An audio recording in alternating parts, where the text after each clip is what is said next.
initiation into intellectual knowledge, proper initiation into enlightenment experience, proper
பகவான் நித்யானந்த பரமசிவம் அவர்களின் அருளாசியோடு சித்திரை பெருவிழாவில் கைலாசா மதுரை ஷியாமலாபீத சர்வஜ்ஞ பீடத்திலிருந்து நேரலையில் இப்பொழுது தரிசனம் செய்கின்றோம். இன்றைய தினம் சித்திரை பெருவிழாவின் 9ஆம் நாளான இன்று பகவான் ஸ்ரீ நித்யானந்த பரமசிவம் அவர்களோடு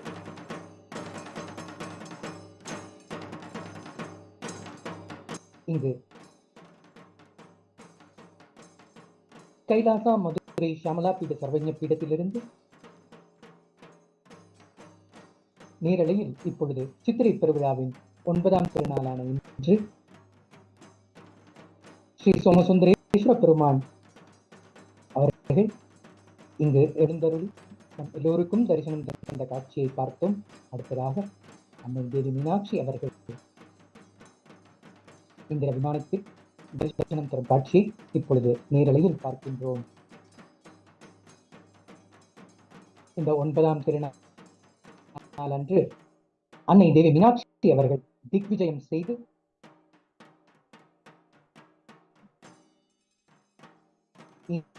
இங்கு மதுரை மாநகரில் திருவீதி உலா வரும் காட்சியை இப்பொழுது நேரலையில் தரிசிக்கின்றோம்.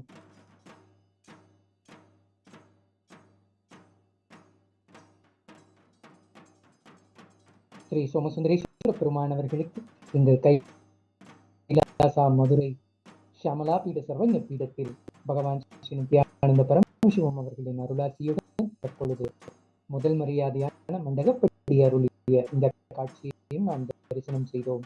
அடுத்ததாக அன்னை தேவி மீனாட்சி அவர்களின் வருகைக்காக இங்கு கைலாசா மதுரையில் காத்திருக்கின்றோம். இந்த 9ஆம் திருநாள் விழா அன்று அருள்மிகு மீனாட்சி அம்மை தடாதகை பிராட்டியாக மதுரம்பதியில் அவதரித்த நன்னாள். இந்த அவதரித்த இந்த தினத்தில் மதுரையை ஆட்சி புரிகையில் மேற்கொண்ட திக்விஜயத்தை குறிக்கும் வரலாற்று நிகழ்வே இந்த 9ஆம் திருநாளாகும். அன்னை தேவி மீனாட்சி அம்மனின் திக்விஜயம் தற்பொழுது அருள்மிகு மீனாட்சி சுந்தரேஸ்வரர் ஆலயத்தில் மிகவும் சிறப்பான முறையில் நடைபெற்றது.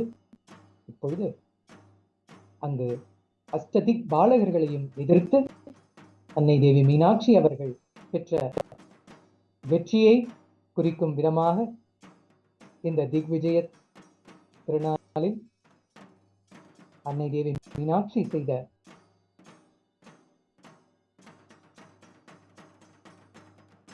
லீலையை குறிக்கும் விதமாக இன்று 9ஆம் திருநாளான சித்திரை பெருவிழாவில் நாம் எல்லோரும் நேரலையில் தரிசிக்கின்றோம். அருள்மிகு மீனாட்சி சுந்தரேஸ்வரர் ஆலயத்திலிருந்து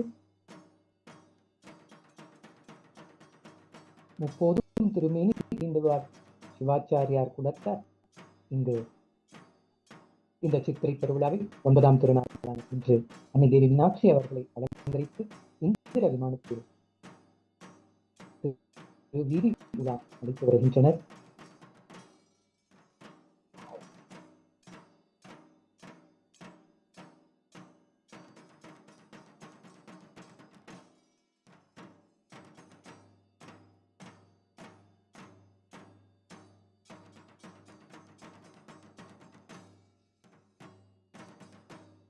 இந்த 9ஆம் திருநாள் அன்று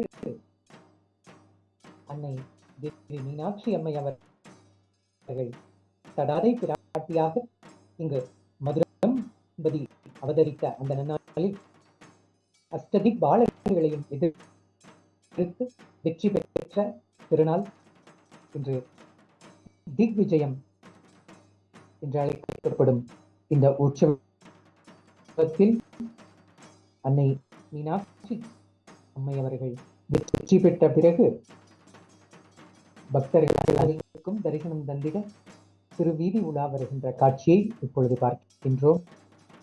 கைலாசா மதுரை ஷியாமலாபீட சர்வஜ்ஞ பீடத்தின் 293வது குரு மகா சன்னிதானம் பகவான் ஸ்ரீ நித்யானந்த பரமசிவம் அவர்கள் அன்னை தேவி மீனாட்சி அவர்களின் நிஜ அவதாரம்.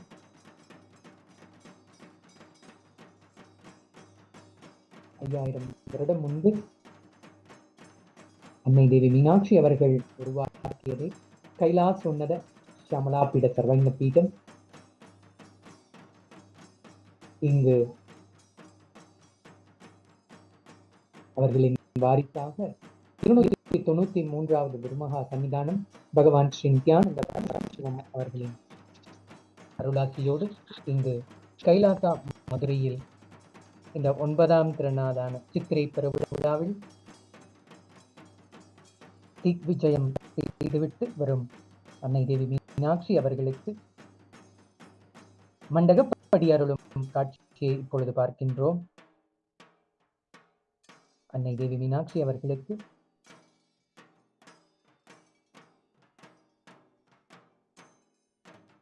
மலர் மாலைகள் அணிவித்து வஸ்திரங்கள் சாற்றி அவர்களுக்கு நைவேத்தியங்கள் படைத்து பூஜைகள் நடைபெற இருக்கின்றது. கைலாசா மதுரை ஷியாமலாபீட சர்வஜ்ஞபீடத்தில் இப்பொழுது பகவான் ஸ்ரீ நித்யானந்த பரமசிவம் அவர்களின் சந்நியாச சீடர்கள் கைலாசாவின் பிரதிநிதியாக இங்கு அன்னை தேவி மீனாட்சி அவர்களுக்கு மண்டகப்படி அருளும் இந்த காட்சியை இப்பொழுது நேரலையில் தரிசிக்கின்றோம். மலர் மாலைகள் தற்பொழுது அணிவித்து அவர்களுக்கு வஸ்திரங்கள் அணிவிக்கப்படுவதை நேரில் தரிசிக்கின்றோம்.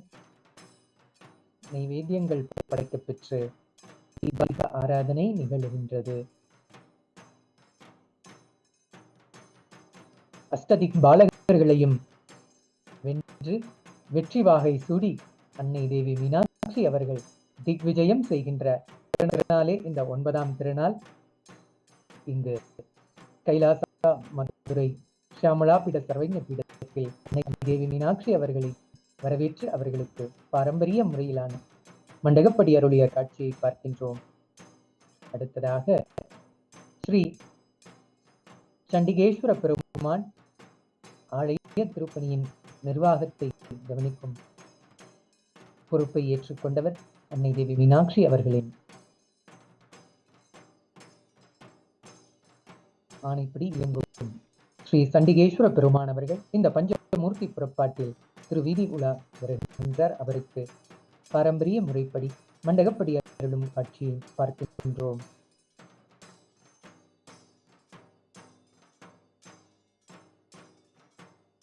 தற்பொழுது பகவான் ஸ்ரீ நித்யானந்த பரமசிவம் அவர்களுக்கு அருள்மிகு மீனாட்சி சுந்தரேஸ்வரர் ஆலயத்தின் சிவாச்சாரியார்கள் அன்னை தேவி மீனாட்சி அவர்களின் பிரசாதத்தை வழங்கியிருக்கின்றார்கள். தற்பொழுது கைலாசோன்னத ஷியாமலாபீட சர்வஜ்ஞ பீடத்தின் 293வது குருமகா சன்னிதானம் பகவான் ஸ்ரீ நித்யானந்த பரமசிவம் அவர்களுக்கு அன்னை தேவி மீனாட்சி அவர்களின் அருள் பிரசாதத்தை சமர்ப்பித்து அவர்களுக்கு தீப ஆராதனை செய்ய இருக்கின்றோம்.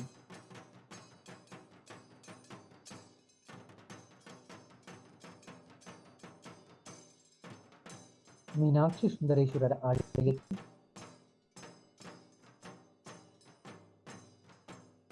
பரமசிவ பரம்பொருளின் ஸ்தூல வடிவமான இந்திர விமானம் தரிசனம் தினந்தோறும் 24 மணி நேரமும் நமக்கு நேரலையில் தருகின்ற கைலாசாவின் தொலைக்காட்சி மூலம் நாம் பார்க்க முடிகின்றது.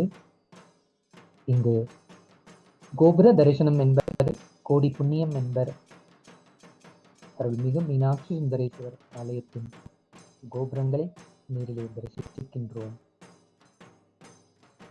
பரமசிவ பரம்பொருளின் வடிவான இந்திர விமானம் தரிசனம் நமக்கு கிடைக்கப் பெற்றிருக்கின்றது.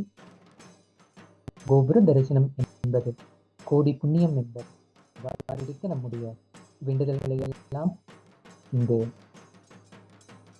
அருள்மிகு மீனாட்சி தேவியிடம் சமர்ப்பிக்கும் பொழுது நம் எல்லா வேண்டுதல்களையும் நிறைவேற்றக்கூடிய சக்தி மீனாட்சிக்கே உண்டு.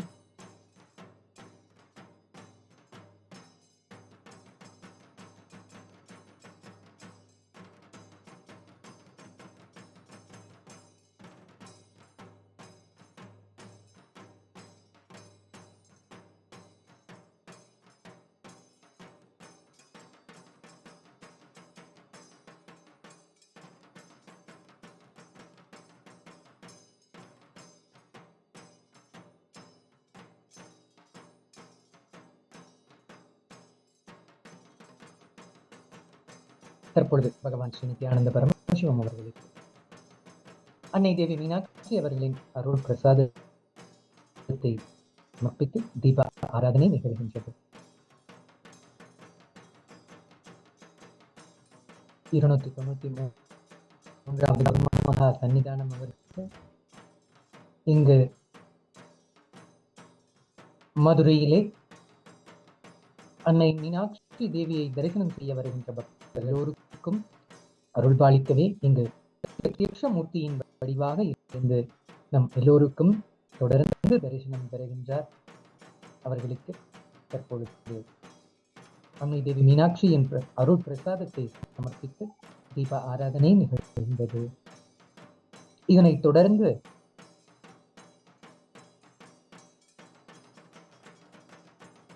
கைலாசா மதுரை ஷியாமலாபீட சர்வஜ்ஞபீடத்தில்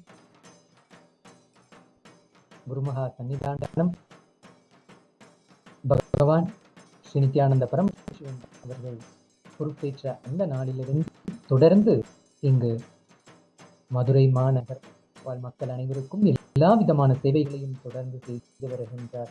இதில் முக்கியமாக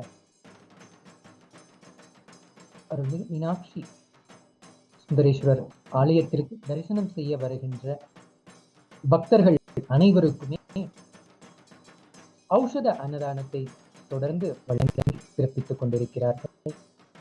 இந்த ஔஷத அன்னதானத்தின் சிறப்பே உணவே மருந்தே அவர்களுக்கு கிடைக்கப்பெறுவதனால் இந்த அருள் பிரசாதத்தை உட்கொள்கின்ற பக்தர்களுக்கு நீண்ட ஆரோக்கியமான வாழ்க்கை அமைகின்றது.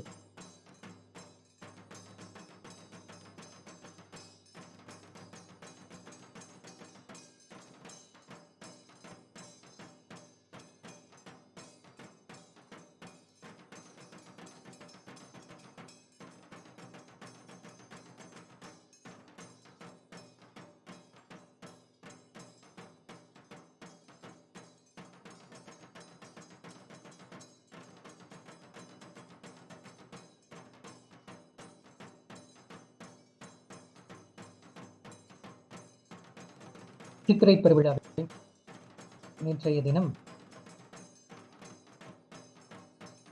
அன்னை தேவி மீனாட்சி அவர்களின் பட்டாபிஷேக பெருவிழாவை நீரலையில் தரிசனம் செய்தோம். அந்த சமயத்தில் பகவான் ஸ்ரீ நித்யானந்த பரமசிவம் அவர்களின் நீரலை தரிசனத்தை கிடைக்கப் பெற்றோம். பகவான் அவர்கள் 2012ஆம் ஆண்டு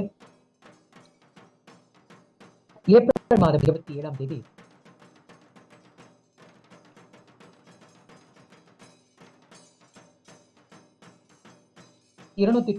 இரண்டாவது குருமகா சன்னிதானம் அவர்கள் பகவான் ஸ்ரீ நித்யானந்த பரமசிவம் அவர்களுக்கு 293வது குருமகா சன்னிதானமாக முடிசூட்டினார்கள்.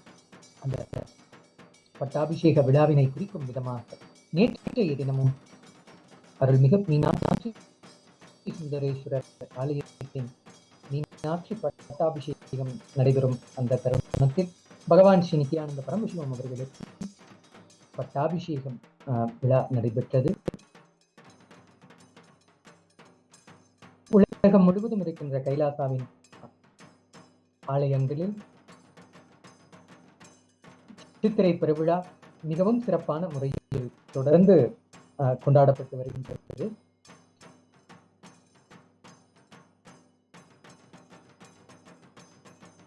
இந்த சித்திரை பெருவிழாவின் 9ஆம் திருநாளான இன்று அன்னை தேவி மீனாட்சி அவர்களின் திக்விஜயத்தை நேரலையில் தரிசனம் செய்தோம்.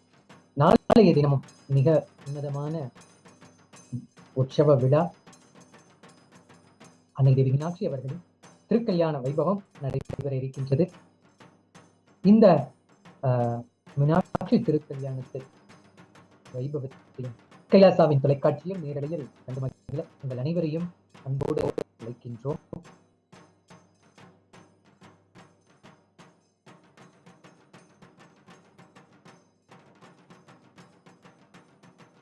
இந்த 12 நாள் உற்சவங்கள் அனைத்துமே கைலாசாவின் அனைத்து ஆலயங்களிலும் மிகவும் சிறப்பான முறையில் அன்னை தேவி மீனாட்சி அவர்களின் பிரம்மோற்சவம் கொண்டாடப்பட்டு வருகின்றது.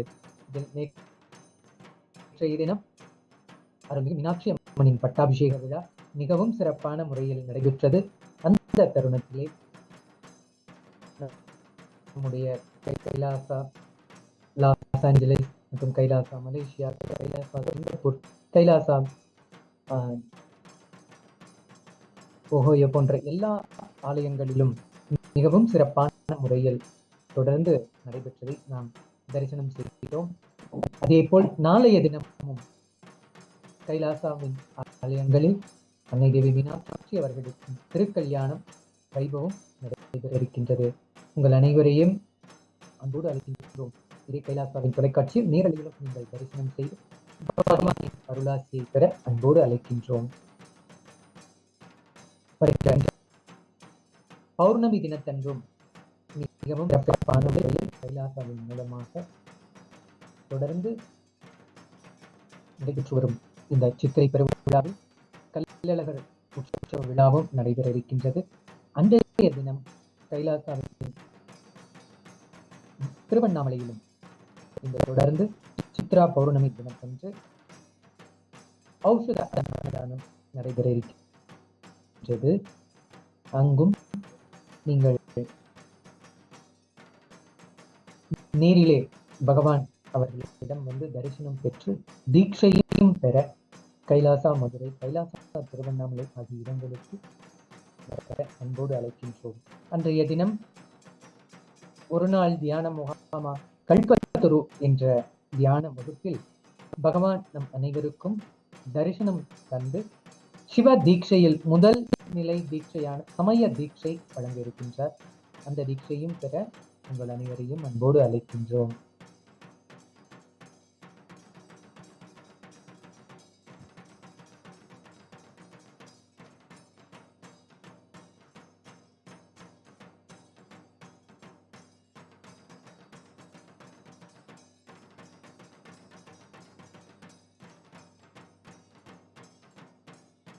கைலாசோன்னத ஷியாமலாபீட சர்வஜ்ஞபீடத்தின் 293வது குரு மகாசன்னிதானம் அவர்கள் பொறுப்பேற்ற அந்த தினத்திலிருந்து இங்கு மதுரை வாழ் மக்களுக்கு எல்லா விதமான சேவைகளையும் தொடர்ந்து வழங்கிக் கொண்டிருக்கிறார்கள். இந்த சேவையில் மிக முக்கியமானதாக தொடர்ந்து அருள்மிகு மீனாட்சி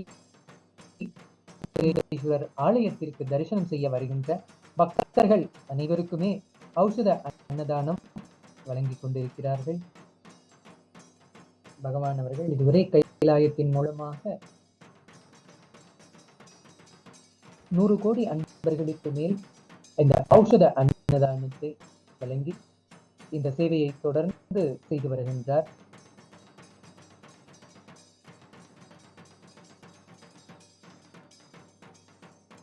கைலாசாவின் இந்த ஔஷத அன்னதான சேவையை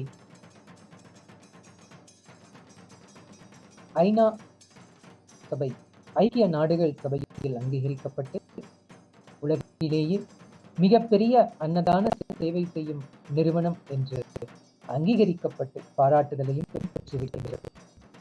பகவான் ஸ்ரீ நித்யானந்த பரமசிவம் அவர்களின் தனிப்பெரும் கடின உழைப்பினாலே உருவாக்கப்பட்ட கைலாசத்தின் மூலமாக உலக மக்கள் அனைவரும் பயன்பெறும் விதத்தில் எல்லா விதமான சேவைகளையும் தொடர்ந்து வழங்குகின்றார்.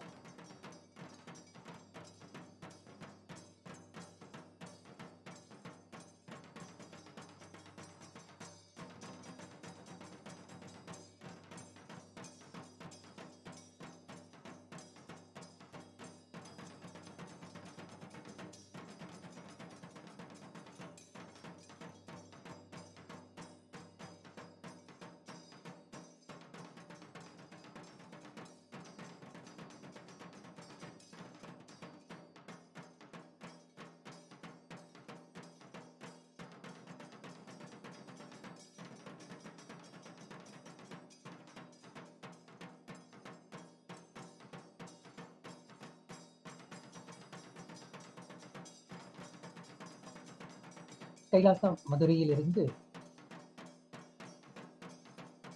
அருள்மிகு மீனாட்சி சுந்தரேஸ்வரர் ஆலயத்தின் கோபுர தரிசனம், பரமசிவ பரம்பொருளின் வடிவான இந்திர விமான தரிசனமும் தொடர்ந்து நம் எல்லோருக்கும் கிடைக்கும் விதமாக 24 மணி நேரமும் தொடர்ந்து இந்த சேவையை கைலாசா செய்து வருகின்றது.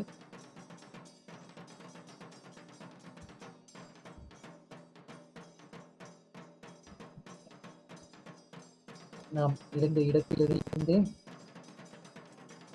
அருள்மிகு மீனாட்சி சுந்தரேஸ்வரர் ஆலய தரிசனம் பெற இந்த கைலாசாவின் மாபெரும் சேவை நம் வாழ்க்கையில் நாம் வேண்டும் வரங்களை எல்லாம் பெற அன்னை தேவி மீனாட்சியிடம் நம்முடைய வேண்டுதல்களை சமர்ப்பிக்க இன்று அருள்மிகு மீனாட்சி சுந்தரேஸ்வரர் ஆலய தரிசனம் நமக்கு கிடைக்க பெற்றிருக்கிறது.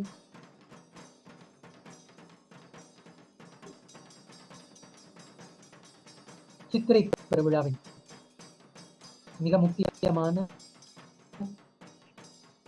வைபவமான அருள்மிகு மீனாட்சி தேவி அவர்களின் திக்விஜயம் தற்பொழுது நாம் எல்லோரும் நேரலையில் தரிசனம் செய்தோம். அஷ்டதிக்பாலகர்களையும் வென்று வெற்றி வாகை சூடி அன்னை தேவி மீனாட்சி அவர்கள் நம் எல்லோருக்கும் திருவீதி உலா வந்து தரிசனம் தந்தார்கள்.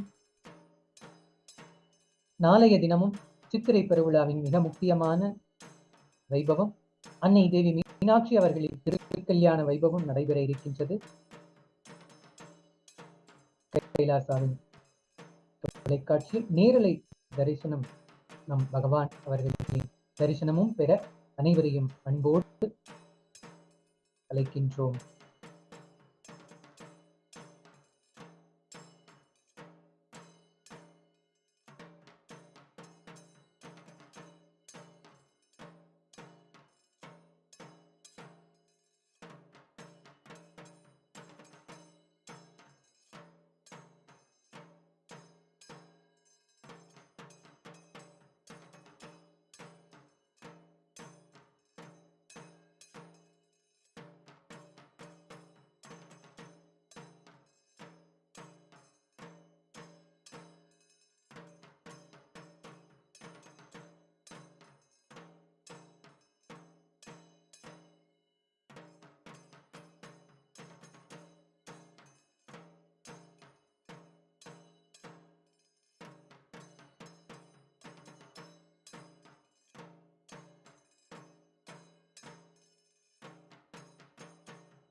Nithyanandam. We welcome all the viewers connected from world over through the various social media platforms to this live relay from Kailasa, Madurai. Shyamalapeetha Sarvajnapeetham, the kingdom of Madurai, with the grace and blessings of the Supreme Pontiff of Hinduism, Bhagavan Nithyananda Paramashivam, the current and 293rd Guru MAHASANNIDHANAM, the ruling pontiff of the kingdom of Madurai. With his grace and blessings, we bring to you this live relay from Kailasa, Madurai, on this 9th day of the Chithirai Peruvizha happening here in the Minakshi Somasundareshwara temple in Madurai. The Chithirai Peruvizha celebrates the life and glory and message of Devi Meenakshi to the entire cosmos, ruling from this city of Madurai. And today, on this most auspicious 9th day, we celebrate the Digvijayam, which is the valiant victory of Devi Meenakshi over all the 10 cardinal directions and 14 lokas, which are the 14 parallel universes, and bringing all of them under her single rule. She ruled the 56 nations that were prevalent during her period. And today, Bhagavan Somasundareshwara and Devi Meenakshi are gracing us seated in the Indra Vimanam, the temple tower and sanctum offered to Bhagavan Somasundareshwara by Lord Indra as his deep gratitude for removing a Brahmahatya dosha that had possessed him due to one of his own actions. Today at 7 a.m., Bhagavan Somasundareshwara, Devi Meenakshi, as part of the Panchamurti, along with Lord Mahaganapathi, Lord Subramanya and Lord Chandikeshwara, stepped out in procession, gracing the 4 streets surrounding the temple, the Masi Veedi.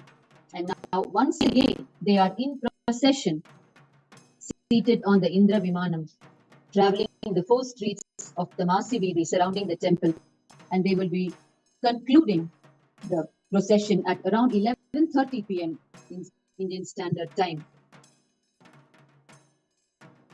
Every day, Kailasa Madurai has been serving the Aushadha Annadhan to the people of Madurai, food infused with conscious energy, with the blessings of the Supreme Pontiff of Hinduism, being served to the people of Madurai continuously during the Chithirai Peruvizha Brahmotsavam. Soon, you will be watching the Aushadha Annadhan being served from Kailasa, Madurai. And during today's procession, Bhagavan Sundareshwara and Devi Meenakshi enter the Lala Shri Rangachattiram Tirukkan Mandapam. Look, the hall located at the juncture of the Vadakku Masi Veedi and Kidakku Masi Veedi. At this juncture, this Mandapam is located, and it is here that the deity's grace and the Digvijayam is enacted by the temple priests, who are known as the Bhattars here in Madurai. After the enactment of the Digvijayam of Devi Meenakshi, once again the procession resumes. In her Digvijayam, her victory over the entire cosmos, Devi Meenakshi conquers the Ashtadikbalagars, who are the guardian gods of the various cardinal directions, and she brings the 56 nations under her single rule. We have been watching the Chithirai Brahmotsavam from day 1, and today we are on day 9.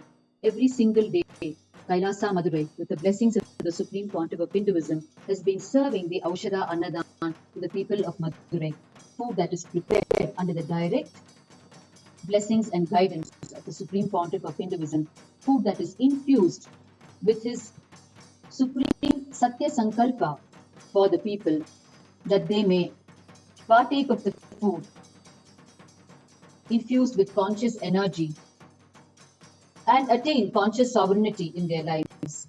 And this food is prepared and served by initiated disciples of the Supreme Pontiff of Hinduism, who are striving to live a life of living enlightenment. Therefore, all their thought currents are filled with the powerful cognitions from the teachings of the Supreme Pontiff of Hinduism.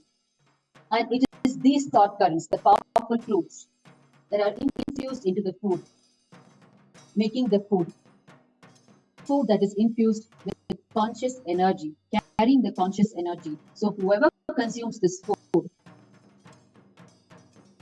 this very food will have the quality to raise their consciousness.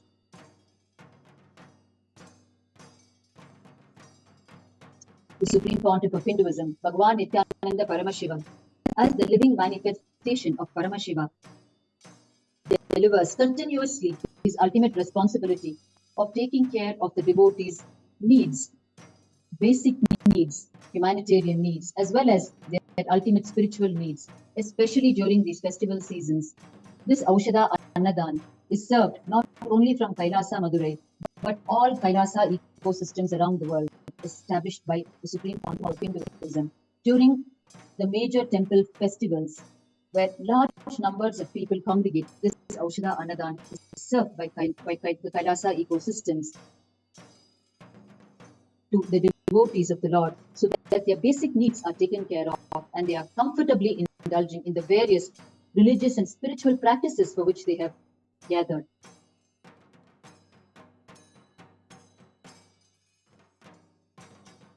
Following her Digvijayam of winning over all the cardinal directions, Devi Meenakshi proceeds to Kailasa itself to conquer Paramashiva, and there she submits to his supremacy, and then follows the divine marriage ceremony of Devi Meenakshi and Bhagavan Sundareshwara, Paramashiva himself. And this we will be witnessing as part of tomorrow's celebrations, the end of this grand Chithirai Peruvizha Brahmotsavam. The civilization of Madurai is the oldest human DNA known so far, and it is the civilization established by Bhagavan Sundareshwara himself eons ago in the prehistoric era. And ever since then, several incarnations have repeatedly revived the civilization and ecosystem. The first known reviver being Devi Meenakshi herself, when she came down with Bhagavan Sundareshwara and ruled from this very city of Madurai. This kingdom of Madurai is known as Kailasonnata Shyamalapeetha Sarvajnapeetham. Kailasonnata means Unnata means the best of the best. Therefore, Kailasonnata means the best of the best Kailasas, which is the kingdom of Madurai, as it was established personally by Bhagavan Paramashiva himself.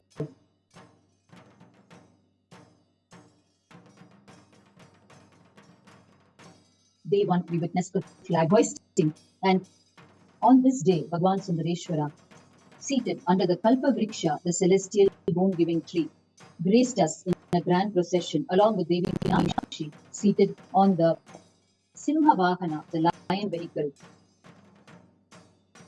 And we also witnessed the flag hoisting on day one, when the Rishabha Dvaja, the flag carrying the symbol of the Rishabha, the sacred bull of Paramashiva, was raised. Rishabha symbolizes dharma or righteousness, as well as the individual consciousness. And raising the Rishabha Dvaja symbolizes the raising of the dharma, the righteousness, and raising of the consciousness of the individual soul. This happened on day one of this festival.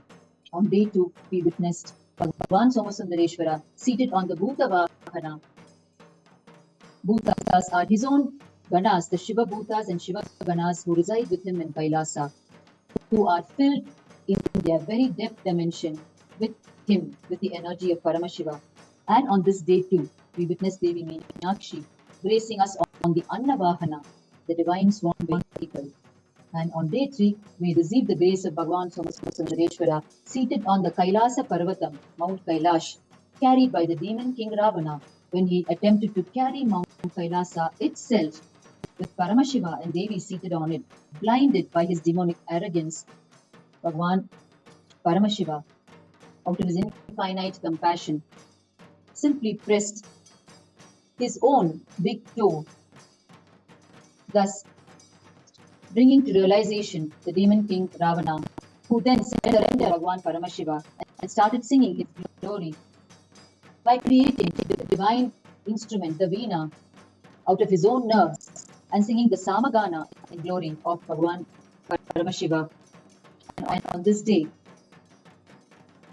we witnessed Devi Meenakshi seated on the Kamadevini, the celestial cow, that bestows boons to the whole of humanity and other beings in all the lokas, the boons related to the outer world.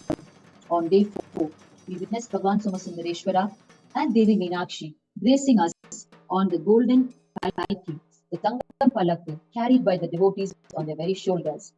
And on day 5, we witnessed Bhagavan Sundareshwara and Devi Meenakshi on the Tanga Ashwavahana, the divine golden horse vehicle. On day 6, we witnessed Bhagavan Somasundareshwara on the Tanga Rishabhavahana, the golden sacred bull vehicle, and Devi Meenakshi on the Velli Rishabhavahana, which is the silver sacred bull vehicle. The Rishabha is the very vehicle of Paramashiva himself. On day 7, we witnessed Bhagavan Somasundareshwara on the Adhikara Nandi vehicle, again his own sacred bull, and Devi Meenakshi we witnessed on the silver Yali vehicle.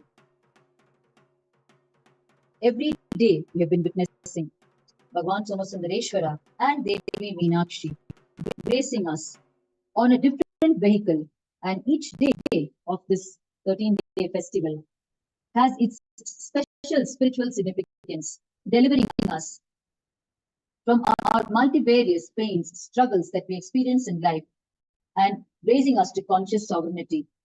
Yesterday, the 8th day, was a highlight celebration of this Chithirai Peruvizha Brahmotsavam, which was the very coronation, the Pattabhishekam of Minakshi. Devi Meenakshi is coronated as the Parabhattarika, the queen of the entire cosmos. And we witnessed the coronation yesterday, and Bhagavan Somasundareshwara and Devi Meenakshi graced us in procession on the silver simhasan, seated on the silver throne, once again carried by the devotees on their very shoulders. Thus, we have been continuously receiving the grace of Bhagavan Sundareshwara and Devi Meenakshi with the grace and blessings of the Supreme Pontiff of Hinduism, Bhagavan Nithyananda Paramashivam. As the living manifestation of Paramashiva, he embodies the very energies of Bhagavan Sundareshwara and Devi Meenakshi. Out of his infinite compassion and love for us, the whole of humanity, he makes available all of these celebrations in the major temple towns in Sanatana Hindu Dharma, continuously available to us, where from the comfort of our own homes, we can sit and watch, participate, and soak in the energy, connect ourselves to the space of Paramashiva in his various forms and names across the various temple towns of Sanatana Hindu Dharma. In Madurai, Paramashiva is worshipped as Bhagavan Sundareshwara and Devi Meenakshi. The Supreme Pontiff of Hinduism has time and again traced the history of Madurai and the human civilization that in Madurai, with the blessings and grace of Paramashiva.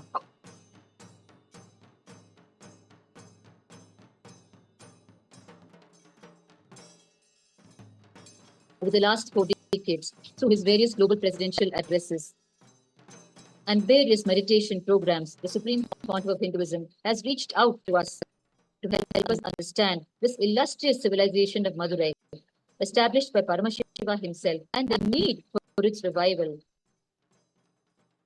The various enlightened civilizations of ancient Bharat that constituted the 56 nations across the planet comprised people who were already either enlightened or they were striving on the path of enlightenment. That was the quality and high frequency of the people who lived in these civilizations. We are now witnessing Kailasa, Madurai, opening its doors for the Aushadha Annadhan, the people of Madurai. The devotees of the Supreme Pontiff of Hinduism are continuously preparing the Aushadha Annadhan to make it available for the Madurai people, the devotees of Sundareshwara and Minakshi. You can see the variety of Aushadha Annadhan food that is being prepared and arranged to serve the people of Madurai.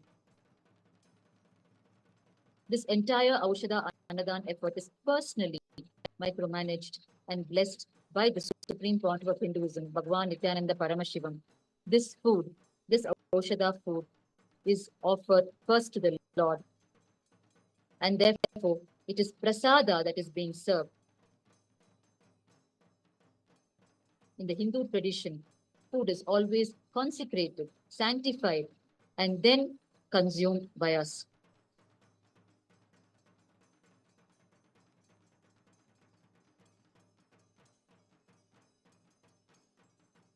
This location of Kailasa Madurai is spiritually profoundly significant in the very history of Madurai and is directly connected to the very birth of Devi Meenakshi and to the very ruling of Bhagavan Sundareshwara and Devi Meenakshi.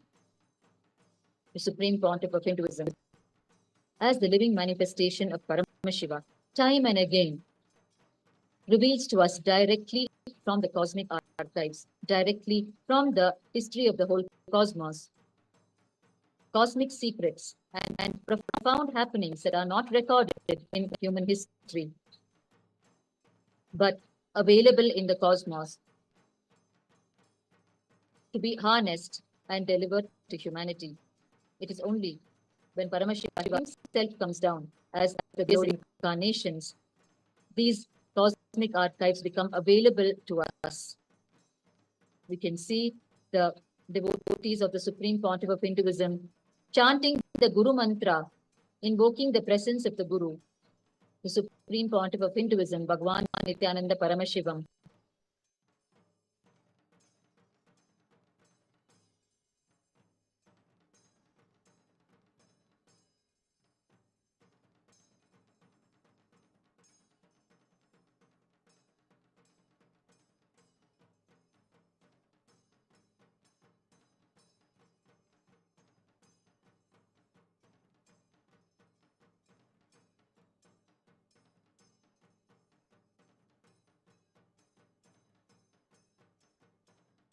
They have just chanted the Guru mantra and are about to begin the Aushadha Annadhan Seva to the devotees of Madurai. The devotees of the Supreme Pontiff of Hinduism are blissfully immersed during this entire 13-day festival here in Madurai, soaking themselves in the energy of Bhagavan Sundareshwara and Devi Meenakshi and in the blissful energy of the Seva, service to the devotees of the Lord is the ultimate service, even more than service to the Lord directly.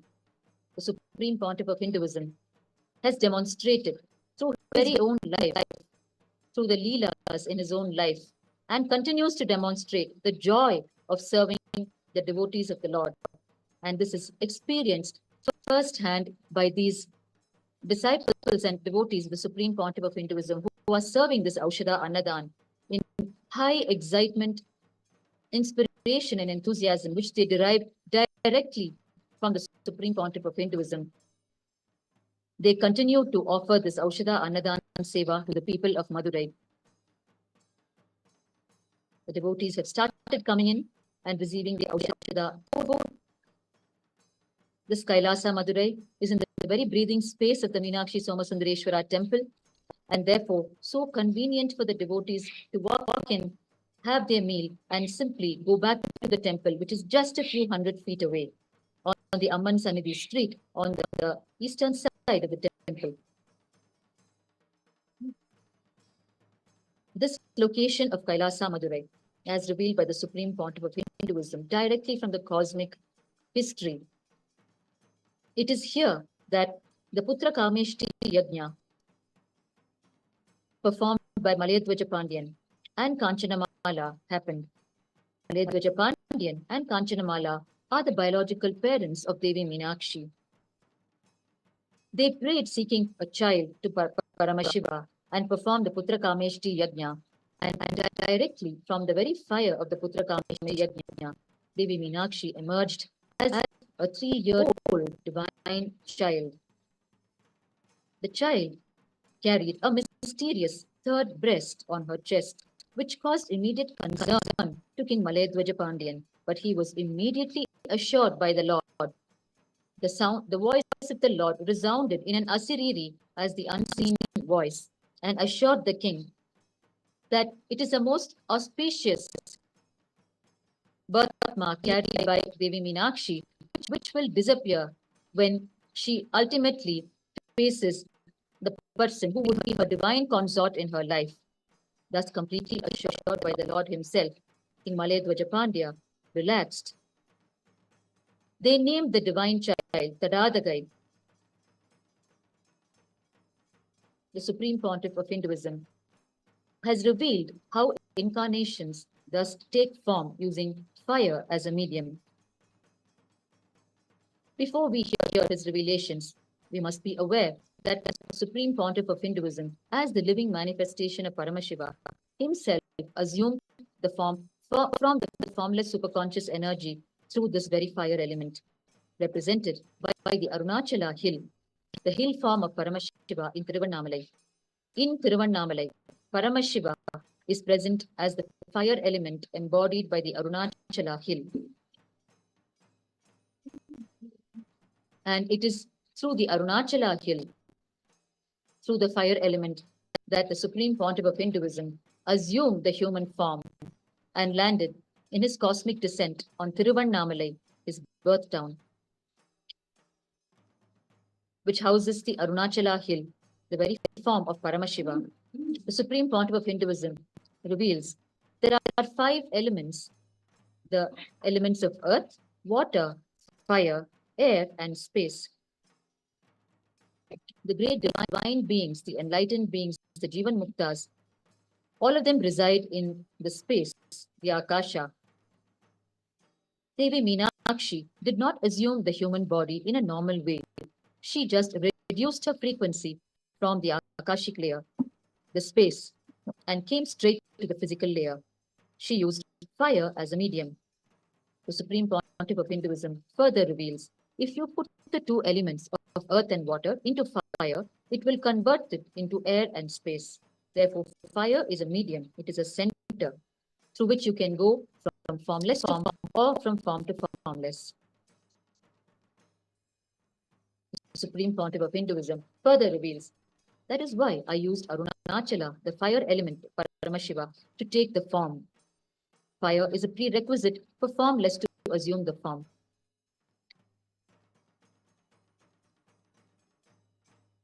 Further, the Supreme Pontiff of Hinduism reveals the significance of Devi Meenakshi emerging out of the fire as a 3-year-old child.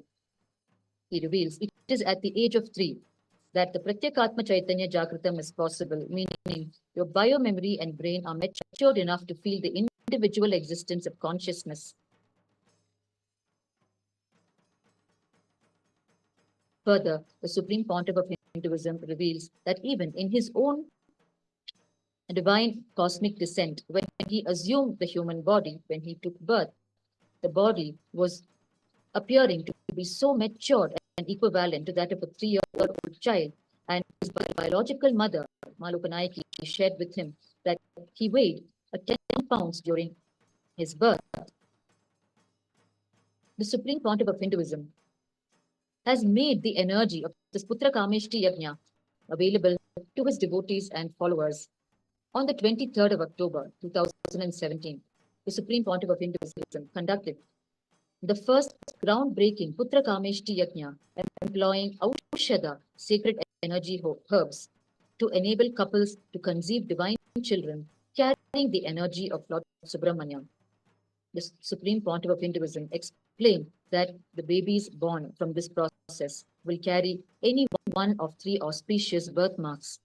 They will carry either a clear mole in the shape of the whale, which is Lord Muruga's spear, or they will have an extra finger or extra toe, or they will have a clear dip on their 3rd eye spot between their eyebrows. The Supreme Pontiff of Hinduism defined these 3 as Lord Subramania's Anga Lakshana, that means auspicious birthmarks on the body that can be found on these babies. Couples who participated in this revolutionary Putra Kameshti Yajna have recorded their sharings, how miraculously the babies were conceived and the divine attributes that the babies expressed as soon as they were born and continued to express in their lives, making their very bringing up the most delightful and divine experience for them as parents.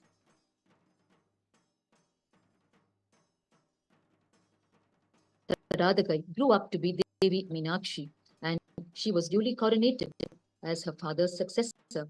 of the kingdom of Madurai. Devi Meenakshi was trained like a prince would be trained. She gained proficiency in all the 64 Hindu arts and emerged as a valorous queen. After her coronation, Devi Meenakshi travelled in all the cardinal directions and conquered the 56 nations of human settlements prevalent at that time, bringing them under her single rule, which is what we are celebrating today in this Chithirai Peruvizha Brahmotsavam as the Digvijayam celebrations. Devi Meenakshi travelling to all the 10 cardinal directions and to all the 14 lokas, the 14 worlds or parallel universes. The Bhuloka is planet Earth as we know it, but there are 7 higher and 7 lower lokas. The vertical time zones, Devi Meenakshi travelled to all of them and conquered all of them. We have the Bhuvarloka, Suvarloka, Tapasloka, Vaikunta, Kailasa, and ultimately Mahakailasa. Devi Meenakshi conquered all of these cardinal directions, and she finally enters Kailasa itself, the very abode of Paramashiva. The Supreme Pontiff of Hinduism reveals that Devi Meenakshi went all the way to Kailasa just with one powerful cognition, which happened in her when she assumed the body, that she is Parashakti, the universal cosmic mother. With just this one powerful cognition, she went through the entire Digvijayam, conquering of the cardinal directions, and went straight to Kailasa. And when she stood face to face with Paramashiva, at that very moment, she realized that her third breast disappeared. And as per the blessing during her birth, when she encounters her divine consort, her third breast will disappear. And Devi Meenakshi wakes up to her identity at that moment, that she is indeed Devi Paramashivashakti herself. She is no ordinary queen, but Devi herself. And she submits to the supremacy and the divine love of Bhagavan Paramashiva and expresses her divine proposal to her Lord, who accepts her proposal and commands her to go back to the city of Madurai and that he will follow suit. He follows her with his grand entourage of the Shivabhutas and Ganas, and the divine marriage ceremony happens in Madurai, celebrated by all the beings in all the worlds, all the 14 lokas. And this celebrations we are going to be witnessing tomorrow as the Minakshi Tirukkalyanam.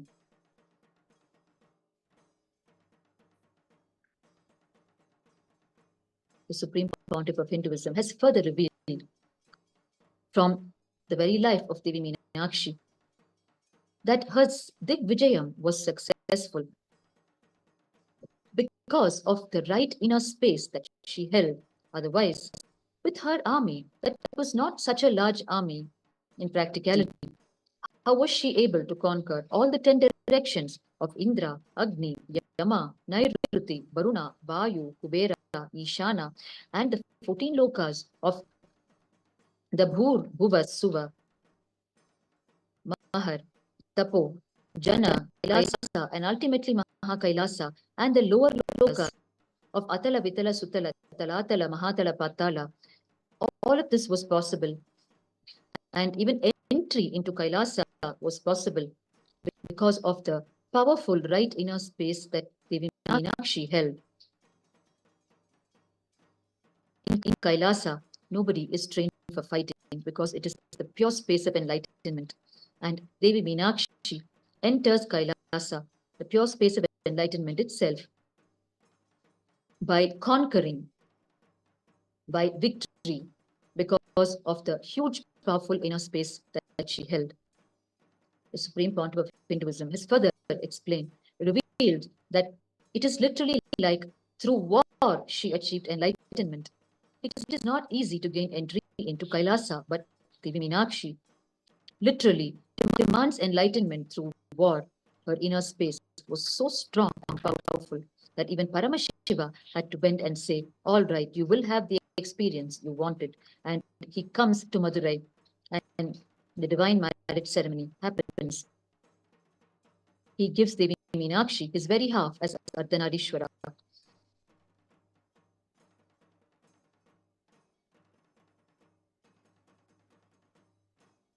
in the revelations of the Supreme Pontiff of Hinduism. This Kailasa location in Madurai is therefore the very location of the Putra Kameshti Yajna from where Devi Meenakshi herself emerged.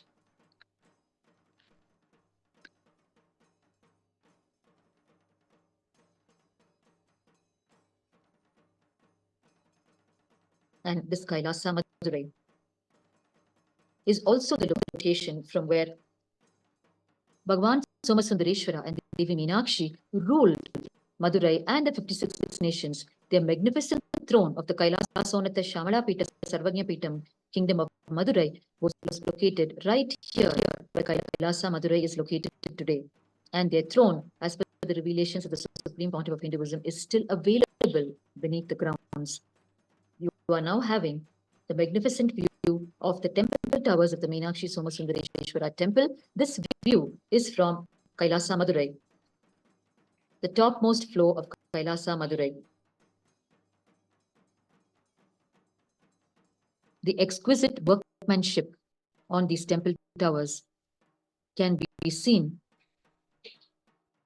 These temple towers have been built over generations of artisans who dedicated their whole lifetime, their entire lifetime, to carving, sculpting these magnificent architectural wonders, knowing fully well that they would not even be alive to see its completion, and yet they gave their whole life to it, uncompromisingly, as can be seen.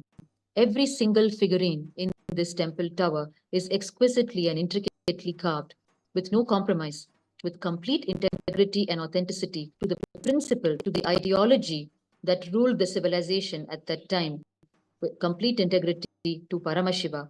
That was the foremost principle of this entire civilization that existed, that created these architectural wonders. And it is the quality of this civilization, which is known as the ancient Kailasa civilization, that the Supreme Pontiff of Hinduism is reviving today as the civilization of Kailasa. And he has successfully established the only Hindu nation in the world, the nation of Kailasa, through which he is continuing to revive every dimension of this ancient Sanatana Hindu civilization of Kailasa. We can see the people of Madurai coming into Kailasa Madurai to receive their Aushadha meal and continuing in their worship of Devi Meenakshi, celebrating her Digvijayam today.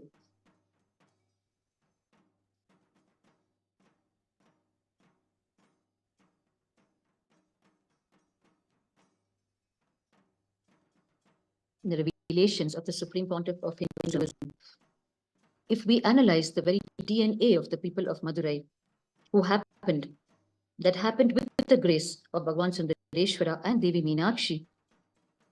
Devi Meenakshi's mother, Kanchanamala, is from the Surya Vamsa, the solar lineage that happened from the right eye of Paramashiva. Kanchanamala is the very daughter of the Surangi Samrajya, the Surangi kingdom, ruled by the illustrious Surya Vamsa lineage of incarnations and kings. And it was a tradition to pick the queen from this Surya Vamsa lineage, as it was considered the best DNA. Therefore, Devi Meenakshi, through Kanchanamala, is from the Surya Vamsa, while Devi Meenakshi's father, Malayadwaja Pandyan, is from the Chandra Vamsa, the lunar lineage that was given birth from Paramashiva's own left eye. And Devi Meenakshi, having emerged from the fire of the Putra Kameshti Yajna, is representing also the Agni Vamsa, the lineage of the fire element. Therefore, she is all of the three put together: the Surya Vamsa, Chandra Vamsa, and Agni Vamsa, the best DNAs possible.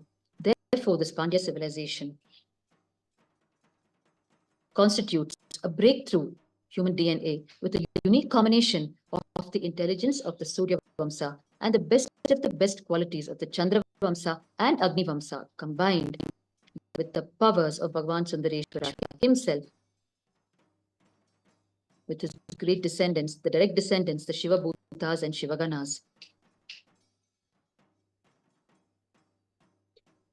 Devi Meenakshi's history and the history of Madurai Adinam is as vast as the ocean, with very little recorded for us to read and understand. Therefore, Only from the super consciousness of Paramashiva himself we can harness the cosmic archives and learn more of the history and heritage of Madurai Adinam, Supreme Pontiff of Hinduism, Bhagavan Nithyananda Paramashivam, as the very living manifestation of Paramashiva, has time and again revealed to us directly from the cosmic history the life, history, and heritage of Madurai, Devi Meenakshi, Bhagavan Somasundareshwara, and the great saint Tirugnyana Sambandar, the first known incarnation pontiff who ruled Madurai as per the recorded history of Madurai.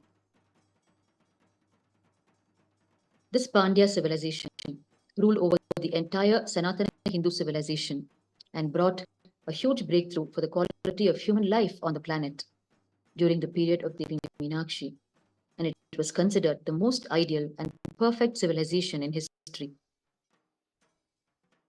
It is this ecosystem that the Supreme Pontiff of Hinduism is reviving today untiringly in all of its delightful dimensions and components.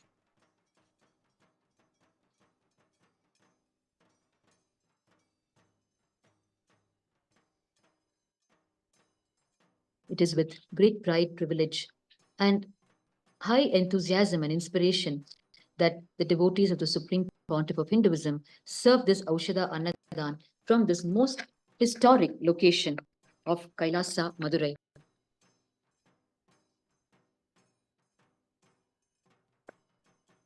The civilization during the period of Devi Meenakshi had an order of Ashtasaki. Devi Meenakshi had her own order of Ashtasaki, a cabinet of 8 women through whom she ruled the entire civilization. These Ashtasakis, the 8 energies, were the matriarchs of the civilization. They executed with the highest integrity and authenticity every command of Devi Meenakshi and thus raised the entire civilization. The Ashtasakis established institutions for the Rudra Kanyas, the young girls and women who were the temple dancers and the temple administrators and who lived a highly chaste life integrated to Paramashiva. They were given specialized training during Meenakshi's reign, and they were brought up like the queen herself and trained in all the 64 arts of the Hindu tradition. During the reign of Devi Meenakshi, Meenakshi's kingdom was known for its most advanced healthcare based on the brilliant Hindu sciences of Siddha and Ayurveda.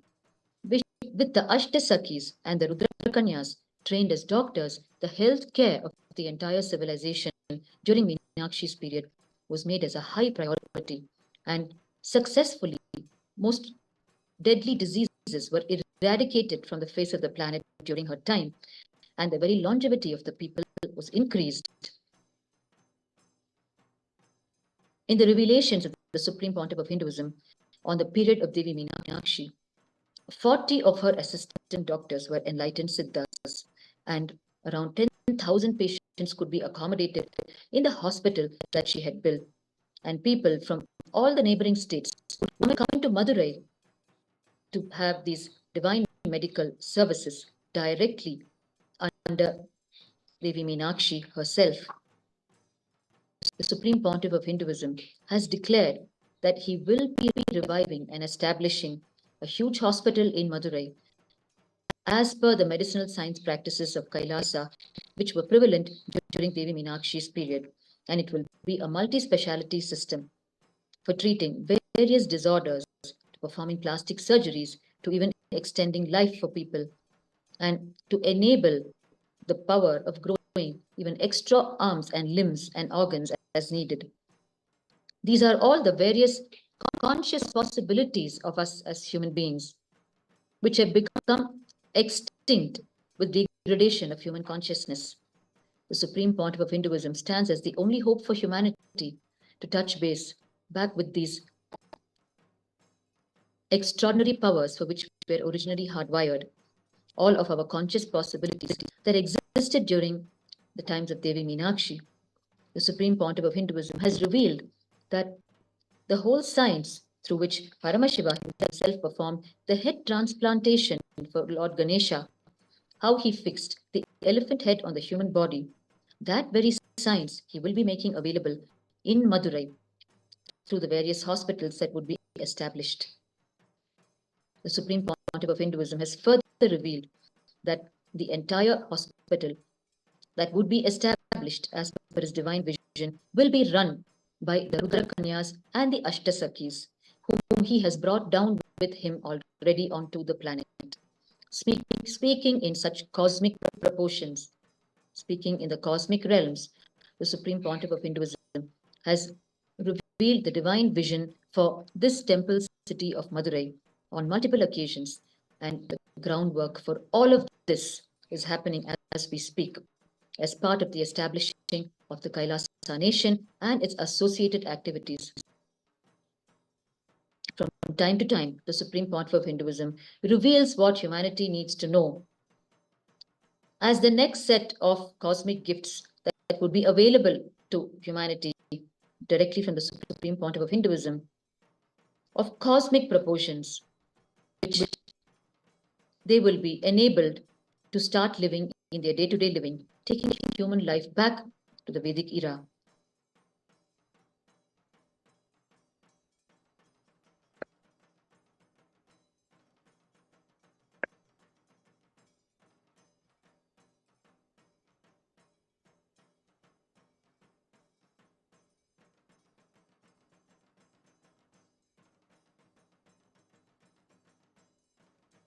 Though the Madurai city was already established, Devi Meenakshi personally supervised the reconstruction of the city of Madurai to what it is today. This city became the model for many cities to come. She not only governed but attended to her subjects daily as their own cosmic mother. She provided for each of them not only their physical needs but also the needs of their consciousness, their very soul. She would even go into the city, disguising herself to interact with her subjects and understand their needs better. She attended personally to every single family who was in her rule, and she earned a place in their hearts for generations into the future, even until today. Her people feel her just alive as she was then. The Supreme Pontiff of Hinduism, Bhagavan Nithyananda Paramashivam, has thus revealed tremendous information from the cosmic archives related to the life and glory and message of Devi Meenakshi and Bhagavan Sundareshwara and the heritage of this temple city of Madurai.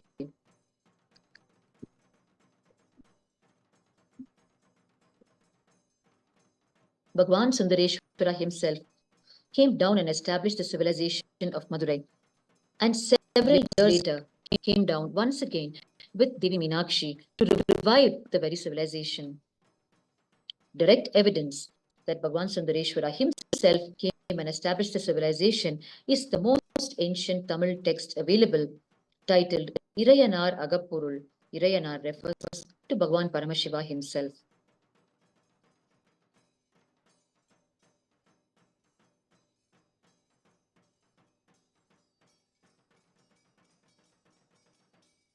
The extraordinary love of Bhagavan Sundareshwara for the people of Madurai has manifested as countless Leelas, divine plays that he has enacted when he was available in physical form here in the temple of Madurai. And out of these countless Leelas, the great Saint Paramjyoti Munivar has recorded 64, hand-picked 64 Leelas and compiled it as what is called the Thiruvilayadal Puranam, available for our reading today. Paramjyoti Munivar is literally the biographer of Bhagavan Sundareshwara in delivering this Thiruvilayadal Puranam of 64 Leelas of Bhagavan Sundareshwara in this temple city of Madurai. His love for the people of Madurai is extraordinary that even after shedding his physical form, Bhagavan Sundareshwara made himself available as the Yellam Valla Siddhar, an enlightened mystic who appeared in Madurai and once again manifested countless powers through countless divine Leelas for the people of Madurai, wiping out their sorrows and grievances in their day-to-day life. Therefore, Paramashiva, as Bhagavan Somasundareshwara and as Yellam Valla Siddhar, and until now as the Supreme Pontiff of Hinduism, Bhagavan Nithyananda Paramashivam, he continues to be available in physical form to the people of Madurai, unfailingly answering their calls.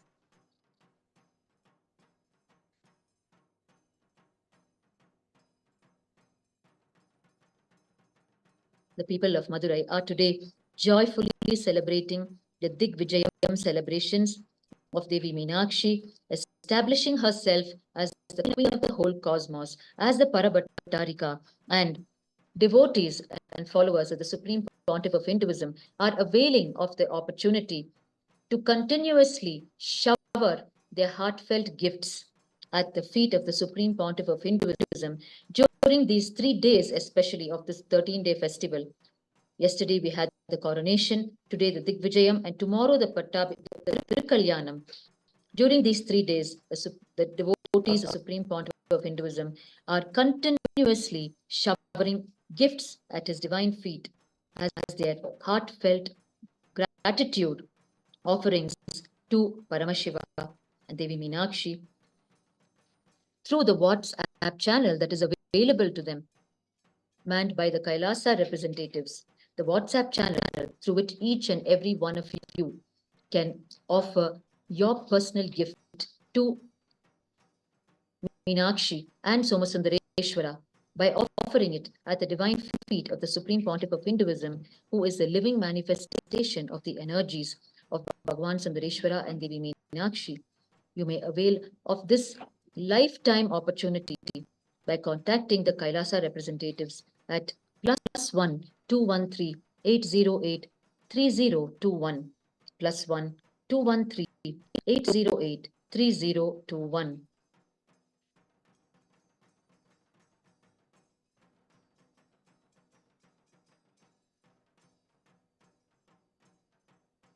The Supreme Pontiff of Hinduism has revealed to help us understand what is meant by the Sarvajnapeetham. When we say Kailasonnata Shyamalapeetha Sarvajnapeetham, what is the Sarvajnapeetham originally? Sarvajnapeetham is like a university where all the traditions, the sampradayas of Hinduism were taught and they flourished once upon a time before the brutal invasions happened. Madurai was a Sarvajnapeetham. Thiruvannamalai was a Sarvajnapeetham. And within each Sarvajnapeetham, all the various Hindu traditions such as Shaivism, Vaishnavism, Shakta worship, all the various traditions were taught by the various incarnations and gurus who were present in that ecosystem. Today, the Supreme Pontiff of Hinduism is the coronated head of several such Sarvajnapeethams, 21 such ancient Hindu kingdoms that existed, and he's reviving every single one of them back to their pristine glory through reviving the very Guru Parampara that kept this entire tradition of Sanatana Hindu Dharma alive. Each kingdom had its own Guru Parampara, the Adi Guru being Paramashiva himself. And through this Guru Parampara, this whole enlightenment science is kept alive.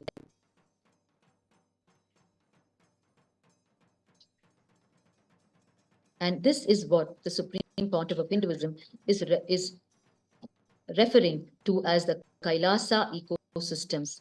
It is the most ancient, enlightened Sanatana Hindu civilization directly from Kailasa, prescribed by Paramashiva through his divine mandate in the Agamas, his scriptural revelations, where he has described in detail how to live an enlightened life, right from the component of lifestyle, the component of yoga, the component of Kriyapada, which is the entire science of worship, temples, deities, and the component of Jnanapada, which is the entire science of manifesting spiritual powers and living extraordinary, miraculous lives, and imbibing the powerful cognitions from the Upanishad and all the various Hindu scriptures.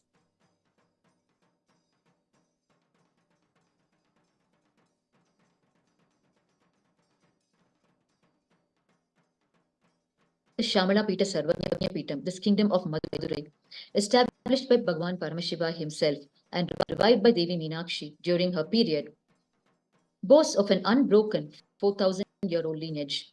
And the first known guru in this lineage, from the time the recorded history started, is our Guru Mudalvar, the great Saint Tirugnyana Sambandar, another great incarnation of Paramashiva. When a lineage is established by Paramashiva himself, the blessed descendants get the title Yogishwara. Therefore, as per this tradition, the descendants of Bhagavan Paramashiva in this glorious kingdom of Madurai carry the title Yogishwara in their name, which can be seen in the most ancient mother document of the Madurai Adinam, one of the most ancient Shaivite mutts of the world today, of this kingdom of Madurai.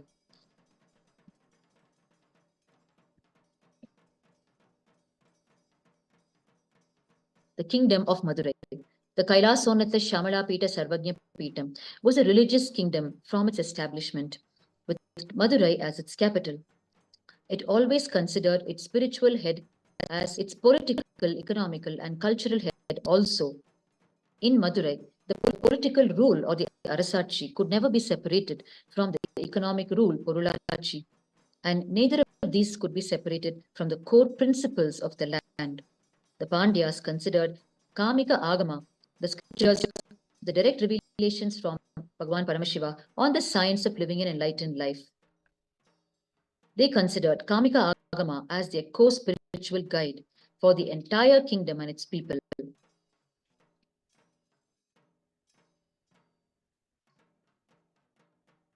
The entire governing was based only through a thorough understanding of the cosmic principles revealed in the Kamika Agama.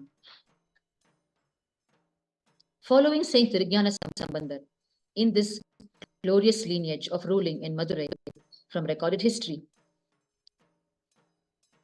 we have Sri Adi Shankaracharya himself seated as the 117th Guru Mahasannidhanam of this kingdom, as revealed by the Supreme Pontiff of Hinduism. As per the Sthaniga Varalare of the Kingdom of Madurai, published by the Kamaraj University, the Supreme Pontiff of Hinduism brings to our attention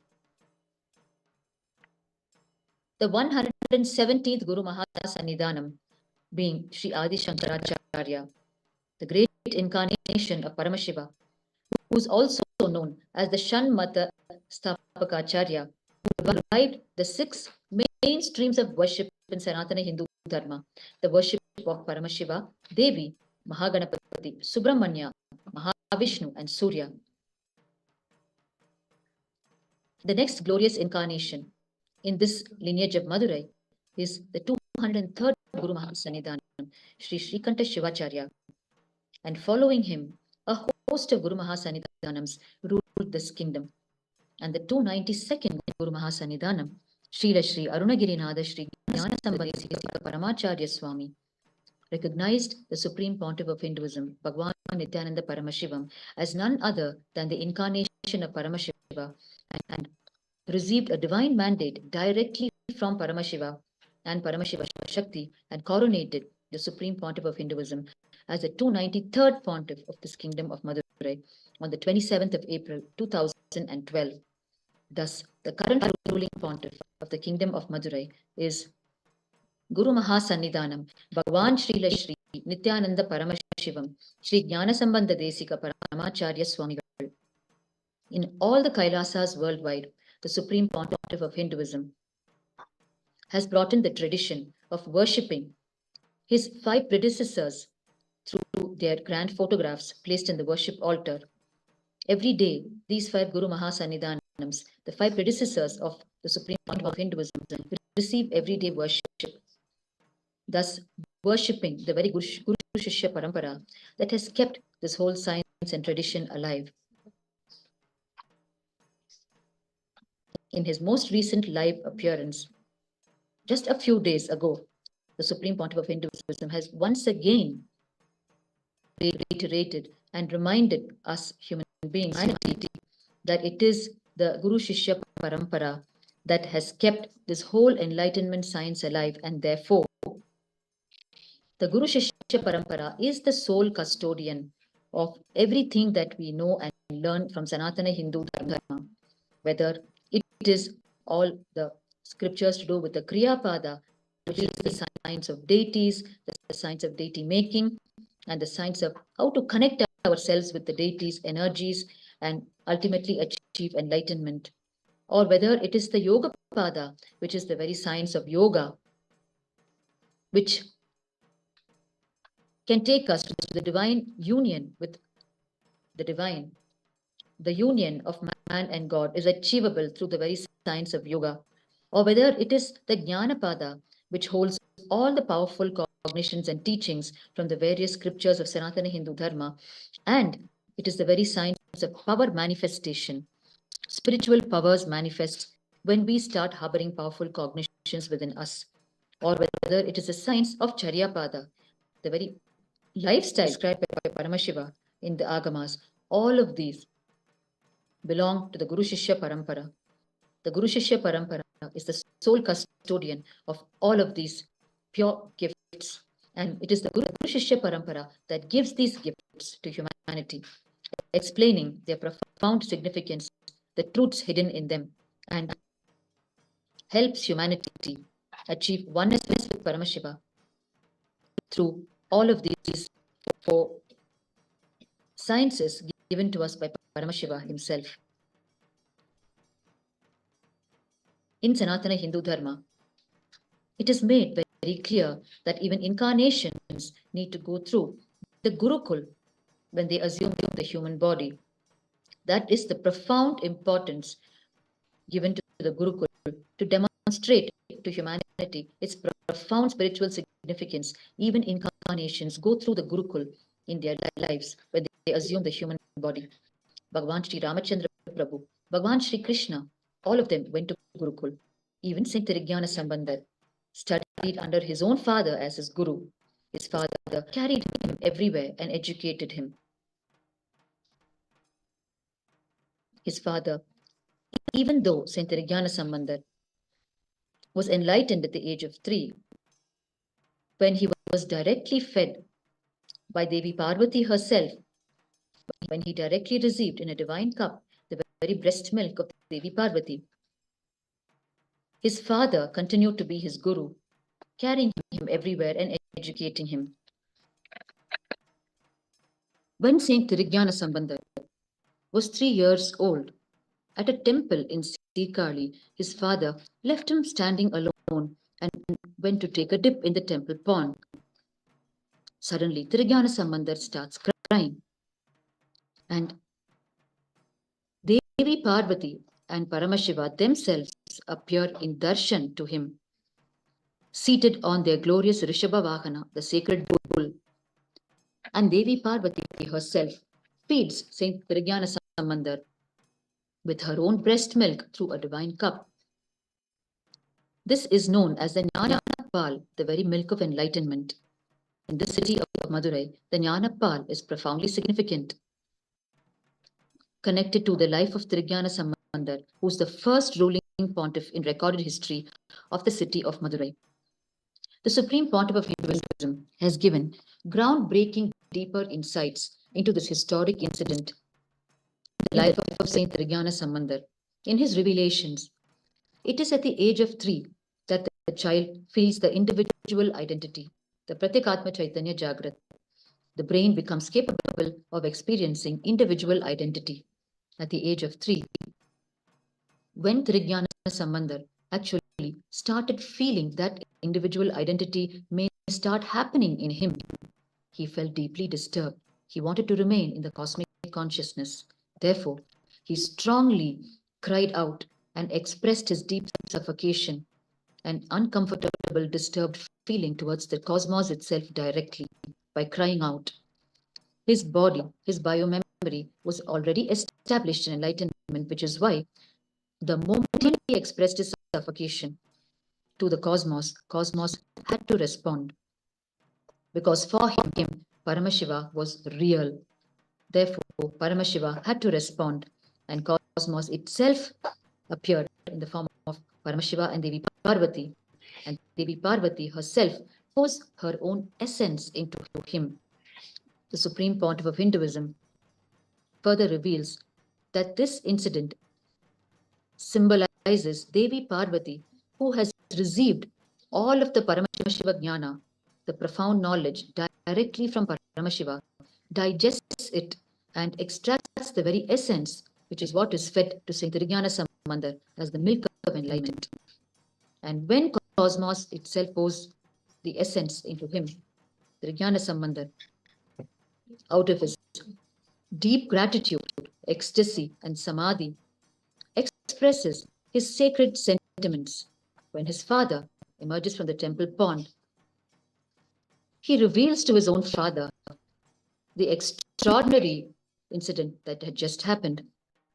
His sacred sentiments that he expressed in revealing to his father is recorded as the first verse of what is known today as the Devaram. The compilations of such great saints such as Vijnana Sambandar, Manikavasagar, Tirunavakkarasar, Sundaramurti Nayanar, and several other saints such as Tirumular, all of their compositions comprise what is known as the Tirumurai today. And the very first of the Devaram of this Tirumurai is the sacred sentiments of Vijnana Sambandar, expressed at the tender age of 3, describing who it was who came and fed him the milk of enlightenment, the Jnana Pala. The verse sung by the great saint, the Vijnana Sambandar, goes, Todudaya Saviyan Vidayeriyor Tuven Madisudi Kadudaya Sudalai Podi Pusiyan Ullam Kavarkalvan Yedudaya Malaran Munai Naatpanindeta Arul Sheida Piduடைய பிரமாபுரமேவிய பெம்மானிவனன்றே. This is the first verse sung by the great saint Vijnana Sambandar when he describes to his father who it was who appeared and directly fed him the breast milk. The translation of this verse goes, the very God wearing the ring in his ears appears on the sacred bull. He has the moon on his forehead. He wears the ash of the burnt bodies in the cremation ground. He is the one, the thief who stole my heart, who appeared and blessed Lord Brahma, who was seated on the lotus when Lord Brahma prayed to him in the past. He appeared to him in the great Piramapuram in Sirkali. Thus the Saint Vijnana Sambandar describes Paramashiva and Devi Parvati, who appeared to him and who fed him directly the milk of enlightenment. Thus, at the very tender age of 3, Vijnana Sambandar started singing the glories of Paramashiva.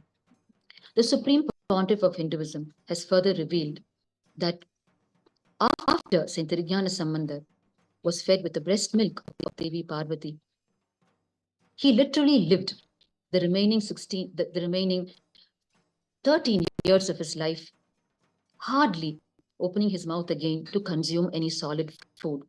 He literally lived as a nirahari, consuming liquids in a minimal fashion whenever required. For once you taste the nectar, the ultimate nectar, which is the breast milk of Devi Parvati, then what else is there to eat or drink? All of your thirst and your ultimate thirst for enlightenment itself is quenched. Thus, the Supreme Pontiff of Hinduism, Bhagavan Nithyananda Paramashivam, continuously reveals the deeper truths from the life stories of these great incarnations, divine beings, for us to understand and imbibe in our life and awaken ourselves to raise our own frequency to higher and higher conscious existence.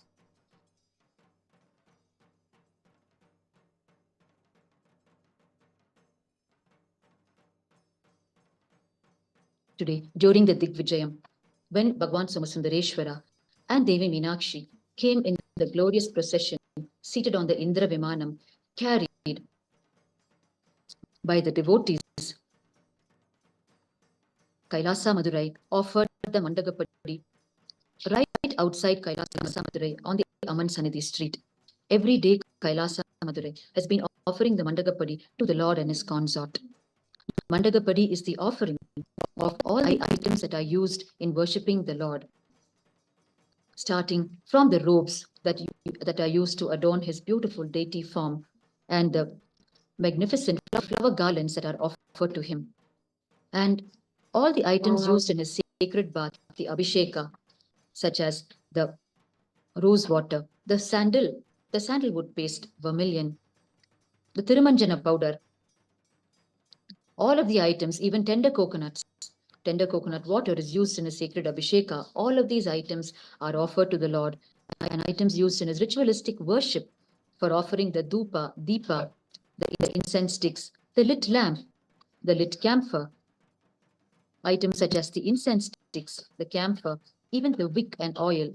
All of these are thought through in detail by the devotees, and it is these items that are offered as Mandagappadi to the Lord.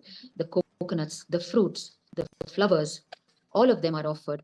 Every time the deities step out in procession, it is the tradition of Sanatana Hindu Dharma to offer the Mandagappadi.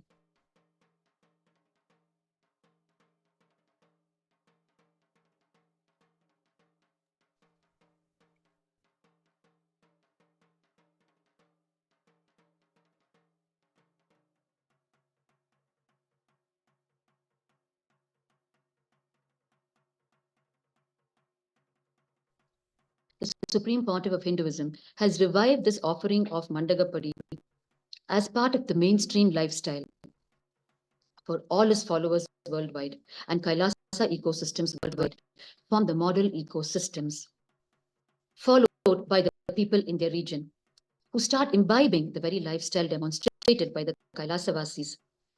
Today, in all the Kailasa ecosystems worldwide, when the main deities in the temples of their region come out in procession, the Kailasa-vasis offer the Mandagappadi.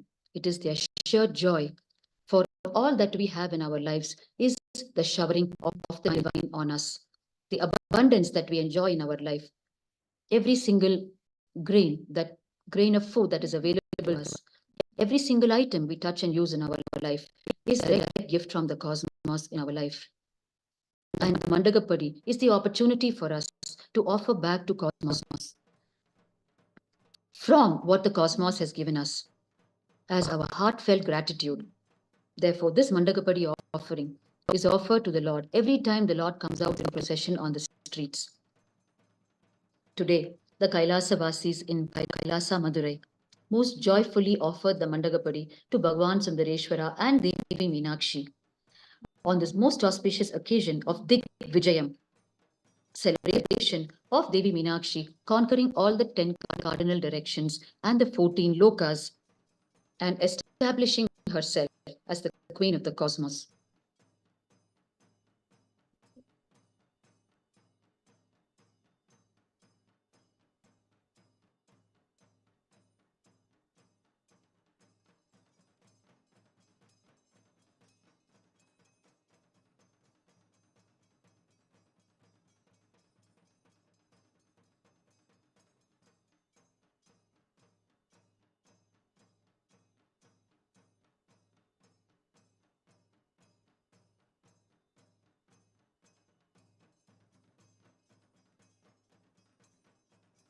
The Supreme Pontiff of Hinduism has revived and is continuing to revive Kailasa ecosystems around the world. It is the ancient and enlightened Sanatana Hindu civilization, the great rishis, saints, and sages who lived at that time.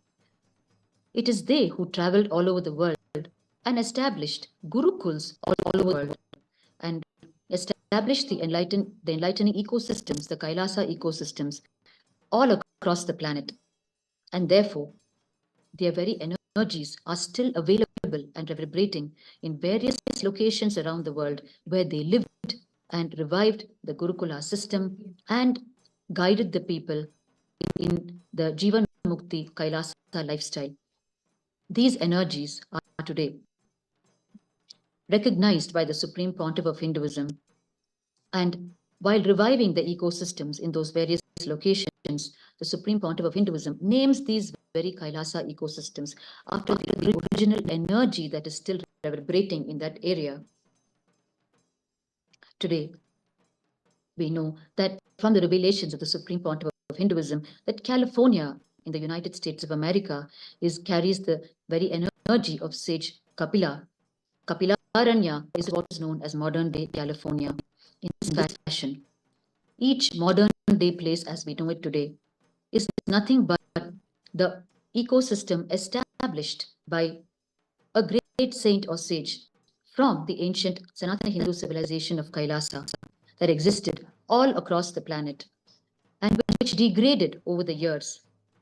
After years and years of persecution and through various other means.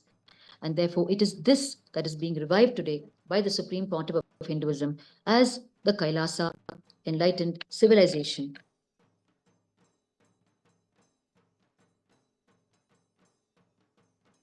The Supreme Pontiff of Hinduism has revived the Kailasa ecosystem in San Jose in Madurai and has named it as Kailasa San Jose, carrying the energy of the Shyamalapeetha Sarvajnapeetham. Therefore, San Jose has been gifted with a beautiful deity of Devi Meenakshi by the Supreme Pontiff of Hinduism. In Kailasa in San Jose, Devi Meenakshi is worshipped in her most beautiful deity form. And this Chithirai Peruvizha Brahmotsavam is being celebrated in San Jose, Kailasa in all its grandeur. Further, the Supreme Pontiff of Hinduism has named the ecosystem that he has revived in San Diego, once again in the United States of America, as Tirualavai, the most ancient name of Madurai.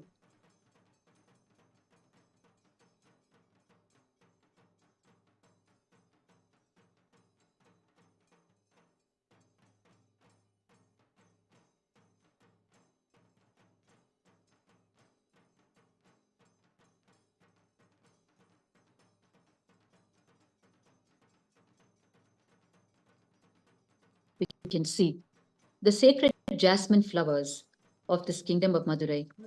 The jasmine flowers, which are famous here in the kingdom of Madurai, adorning the hair, the braids of all the women devotees of Madurai who are coming to receive their Aushadha Annadhan. The Supreme Pontiff of Hinduism has revealed that during the times of Devi Meenakshi, when integrity and authenticity was at its peak, this very jasmine flower was of the size of a large rose as we know it today.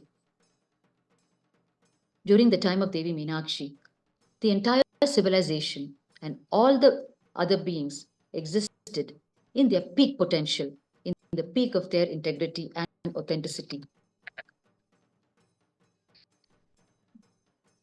During the time of Devi Meenakshi, several Vedic technology-based equipments were available and used by the people. During her time, every home would have a granite stone slab which acted as their traditional television. The people would gather in front of the stone slabs and they would create certain chants. They would raise their very frequency by creating certain sound vibrations. And immediately they would have the darshan of Devi Meenakshi, who would deliver her message to them as her citizens. And they would receive their instructions from her through those stone slabs in their houses. This was the television technology, the traditional television technology of Devi Meenakshi's era, as revealed by the Supreme Pontiff of Hinduism. Such was the conscious frequency of the people who existed. The Supreme Pontiff of Hinduism has further revealed on this technology in his revelations. If you restore your authentic integrity, your authenticity, then every sound that you create will have its due result. It is only when you are out of integrity that the sounds you create neither have effect on you or on others. The great sage Patanjali has said, just by chanting Om, you can be in Samadhi. The great incarnation Ramanujacharya has said, chant Om Namo Narayana just once and you will reach Vaikuntha, Mahavishnu's abode.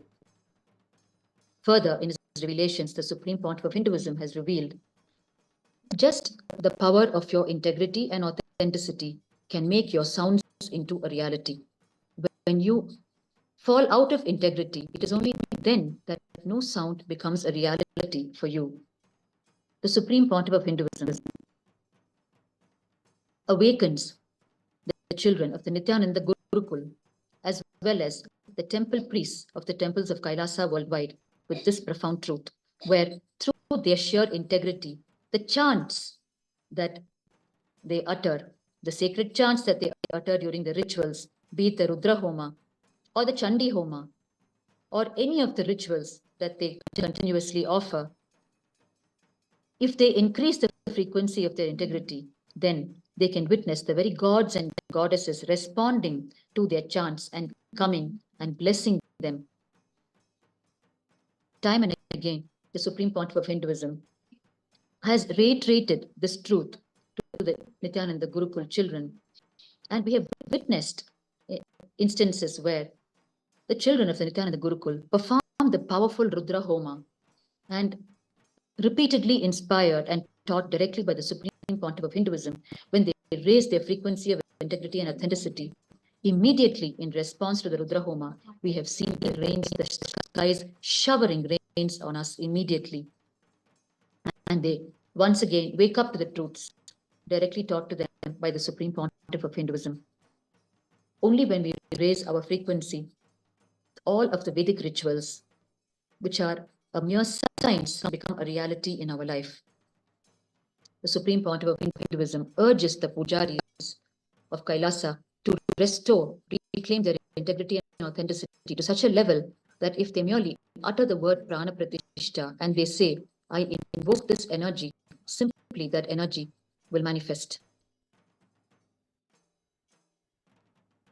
It is the integrity and authenticity that makes the sound vibrations into reality. And it is with this huge frequency of authenticity that during the Vedic era, the Brahmastra, the mighty weapon, became a reality. The Pushpaka Vimana, the Vedic aircraft, became a reality. All of these were powered during the Vedic age with sound vibrations. Sound vibrations uttered from highly integrated individuals. Whereas today, in the modern day, we operate through electricity because over time, with the degradation of consciousness and degradation of living the cosmic principles, the power of integrity and authenticity has also degraded.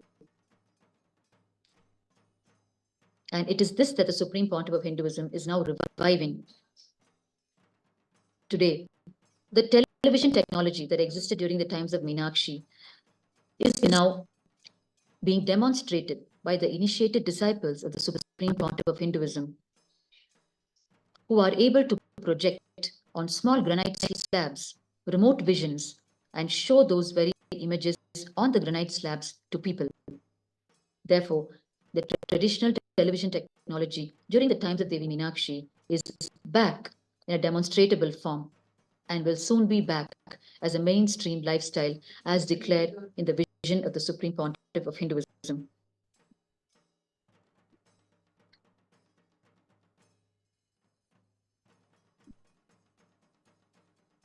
The Supreme Pontiff of Hinduism, through his own life, has demonstrated repeatedly the power of integrity and authenticity. We have amazing photographic evidences from the sovereign archives of Kailasa that has been captured way back in the year 2000, when on the 7th of November 2000, the Supreme Pontiff of Hinduism himself performed the grand Chandi Homa in the famous Rajarajeshwari temple in Tiruvannamalai, his own birthplace. On this occasion,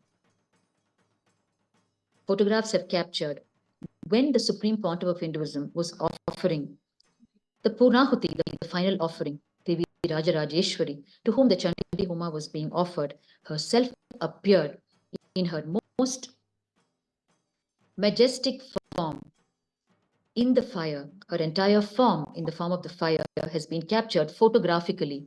She appeared to receive the Havan offering directly from the Supreme Pontiff of Hinduism, Paramashiva himself.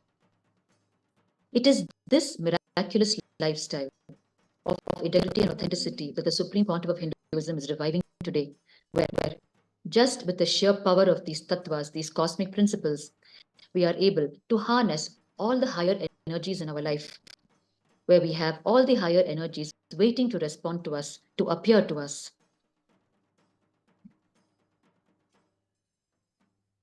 The Supreme Pontiff of Hinduism has further explained to us how, when we live a life of non-integrity and inauthenticity, then even if we say, I will win 10 times, internally, due to our inauthenticity, we repeat somehow within ourselves that I will lose, because of the destruction of the sound energy that has already been done inside us due to non-integrity and inauthenticity. Then when cosmos comes to respond to our prayers or our declarations, cosmos literally stands in front of us, scratching its head, not knowing what our real instruction is.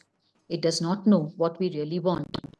But when we start integrating ourselves and align our words, thoughts, and deeds, and start living a life of simple integrity and simplicity, then the words we utter start manifesting as reality. Cosmos simply responds and showers.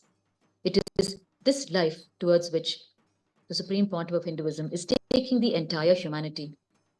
This very Aushadha Annadhan Seva that we're witnessing today, happening in Kailasa, Madurai, is one of the million efforts of the Supreme Pontiff of Hinduism in aligning the people back to a conscious lifestyle, aligned to the cosmic principles, as this food that is being served is food infused with conscious energy, food infused with the very living enlightenment software, such that when you consistently start consuming this food, then your very consciousness starts moving towards higher frequency, where we move from basic, non-basic emotions of violence, anger, that comes in us because of the quality of food that we eat, the poor quality of food, food infused with rajasic qualities, aggressive qualities. When we consume it, then automatically our consciousness tends to take on those flavors.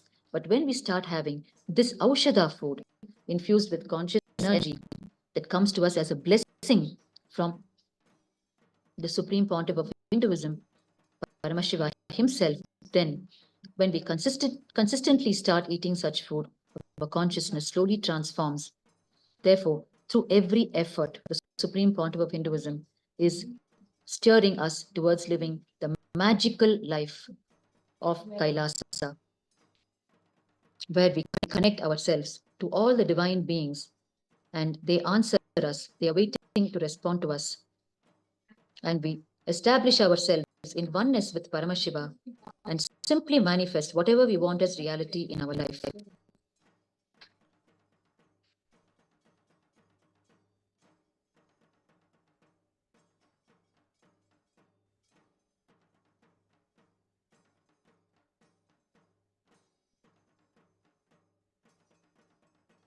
Supreme Pontiff of Hinduism, Bhagavan Nithyananda Paramashivam, has repeatedly traced the history and heritage of Madurai. Madurai is profoundly significant in the spiritual sense for humanity at large. It is the first civilization established by Bhagavan Paramashiva and revived by Devi Meenakshi and the glorious incarnations who rule this kingdom of Madurai.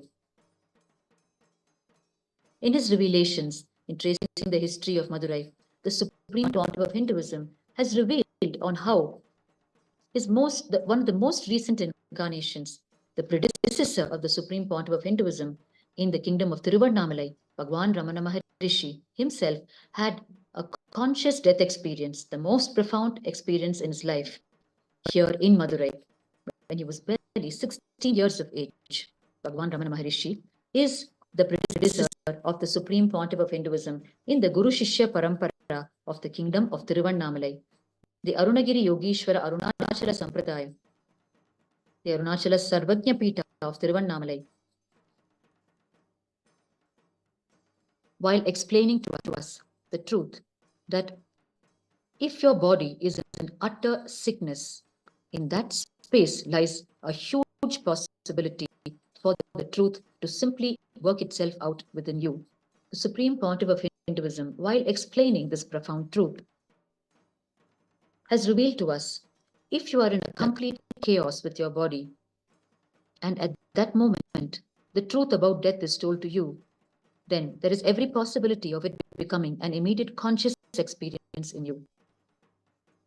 And this is exactly what happened in the life of Ramana Bhagavan in Madurai here, where in that one instance, when he was staying in his uncle's house on the southern side, Avani Mulavivi, he was sick with a very high fever.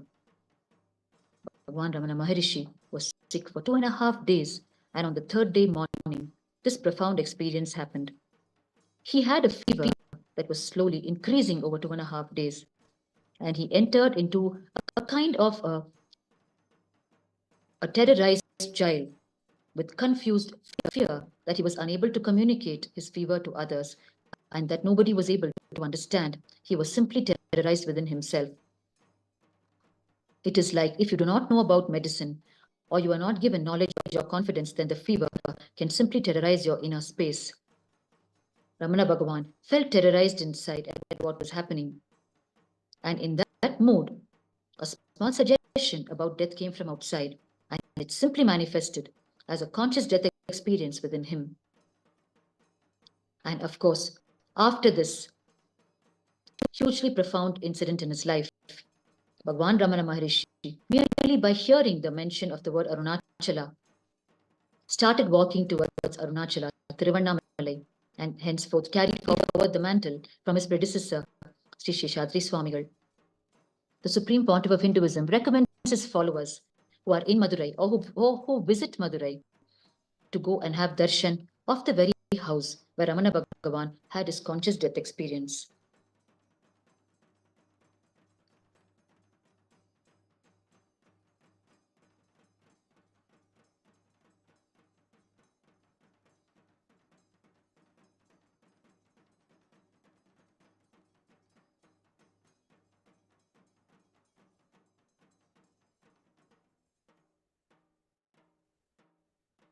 The people of Madurai are celebrating this 9th day in the life of Devi Meenakshi of the Chithirai Peruvizha Brahmotsavam, the Digvijaya celebrations,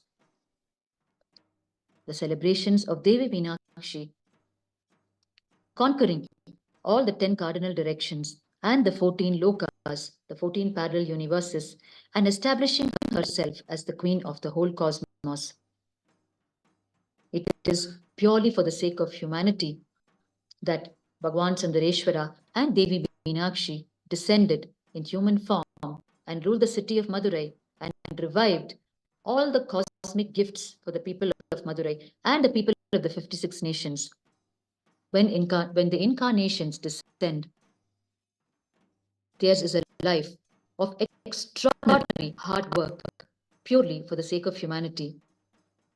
For the sake of humanity's enlightenment, they go to all possible extremes, taking on unimaginable responsibility of cosmic proportions in utter sacrifice, all for the sake of the people.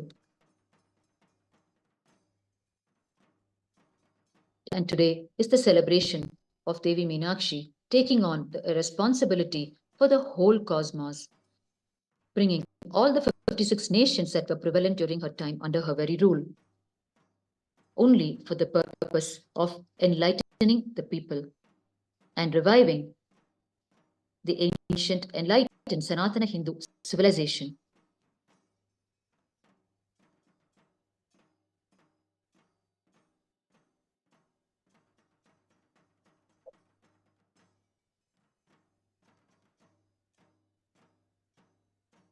Supreme Pontiff of Hinduism has time and again described the glories and life of Devi Meenakshi. He has revealed the secrets of how incarnations and enlightened beings function. While revealing on Devi Meenakshi, the Supreme Pontiff of Hinduism has explained that Devi Meenakshi Meenakshi lived demonstrating in her life the truth revealed in the scriptures through these words, Prakrite Kriyamanani Gunaihi Karmani, which means by the very programming of nature, the virtue of natural disposition, knowing that the very nature is programmed in its natural flow by the higher divine energy, and knowing this truth, simply relaxing without creating the thick and pseudo layer of the ego, where we relax into this truth that nature flows under the guidance of the divine energy, and relaxing in this truth and continuing to do what we are doing without developing the creating the thick pseudo layer of our ego, the Supreme Pontiff of Hinduism has revealed with regard to this truth of how, not feeling loaded, not feeling tensed, not feeling the doership, we can continue to do what we are doing. The Supreme Pontiff has clarified that when he delivers this truth, he does not mean the people who don't do anything and are therefore not tensed, but he is referring to continuously being and performing, but not being tensed. And this happens by knowing that nature is programmed to flow. Nature is programmed to flow naturally. And the Supreme Pontiff of Hinduism reveals as the most appropriate example for this in the Hindu tradition, as per the teachings, the capacity of the fish. The fish hatches its eggs just by looking at it. The fish lays its eggs in a corner, and just by looking at the eggs, it hatches the eggs because the fish knows it is programmed by nature. The Supreme Pontiff of Hinduism has revealed the significance of the name Minakshi in this context. Meen means fish in Tamil. Minakshi thus epitomizes the statement where she gives birth to you as Dvija, twice born. She gives birth to you as the awakened consciousness simply by her one look. Meenakshi can simply awaken all the auspicious things in the people just by her look. She carries the very quality of the fish in her eyes, and therefore Meenakshi, her very name.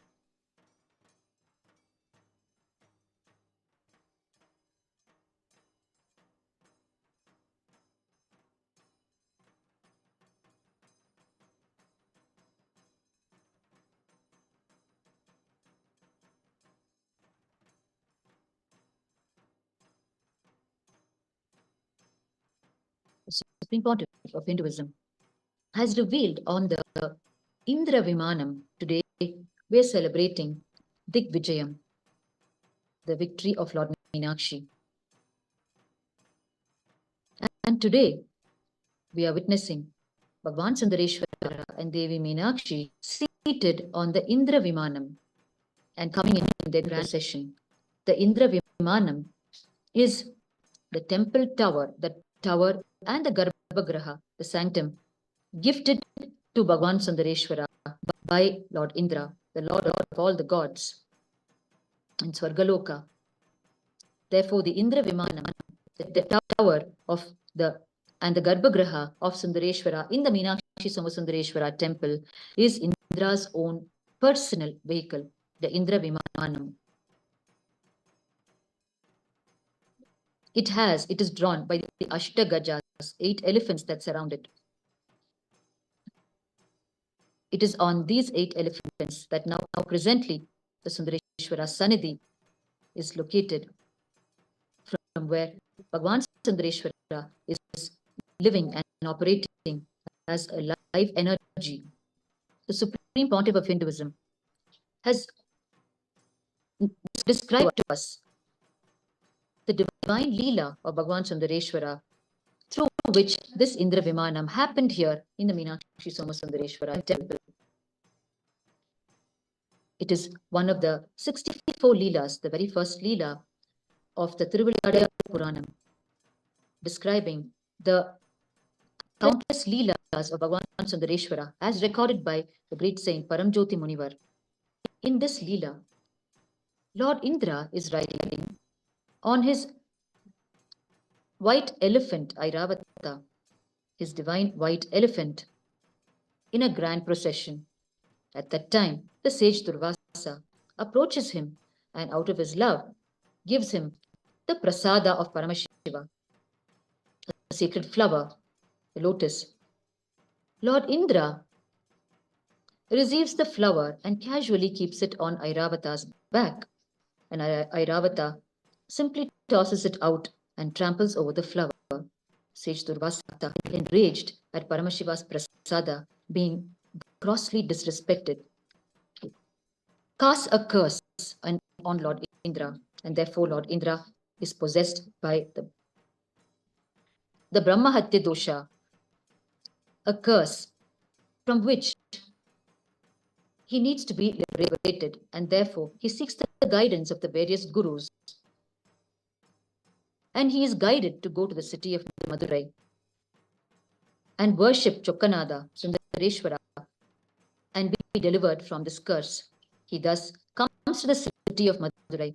He bathes in the Potramare Kulam, the golden pond, and worships Chokkanada. He performs the worship to the Shivalinga every day, and he receives the grace of Bhagavan Sundareshwara, who delivers him from this curse and also delivers Airavata, the elephant, who is also cursed by Sage Durvasa. He delivers Airavata also from the curse. And Lord Indra, out of his deep gratitude of having been delivered from the curse, gifts his own Indra Vimana to Bhagavan Sundareshwara. And it is on this Indra Vimana that we see the Lord and his consort traveling in their royal procession today. And from the top story of Kailasa Madurai, we have a direct view of the Indra Vimana, the Supreme Pontiff of Hinduism, has revealed to us that this Indra Vimana, which we are able to see from Kailasa Madurai, is one of several divine locations available to us on planet Earth today, which can help bring what is known as the Mano Mauna within us, which is a complete silence, not just verbal silence, but complete mental silence within us. The Supreme Pontiff of Hinduism, during his revival of the science of Kayakalpa, the science of anti-aging, of keeping the healthy internal and intra-organs, has revealed this technique of Manomauna. As part of this Kayakalpa program, the Supreme Pontiff of Hinduism has unleashed the secrets of the Nadakala, the principle of sound. In his revelations, if you bring complete mental sound, Manomauna within you, where it is not just verbal silence, but complete mental silence, where you are just there, and existence is just there, and it is a beautiful music between you and existence. When you start mastering this, then you start mastering the very power of sound, the principle of Nadat Tattva, and you can manifest anything you want with sound. The Supreme Pontiff of Hinduism has revealed several divine locations on the planet that can help bring the Mano Mauna to you. And these are the sacred river Ganga, where just by resting on the banks of Ganga, the Mano Mauna can build in us. The sacred river Kaveri, the sacred Arunachala hill in Tiruvannamalai, which is Paramashiva himself in hill form, and the Kailasa hill in Tibet. The Kalpa Vriksha, the divine tree, sacred banyan tree in Adi Kailasa, Bengaluru, and the Indra Vimana of Minakshi Sundareshwara.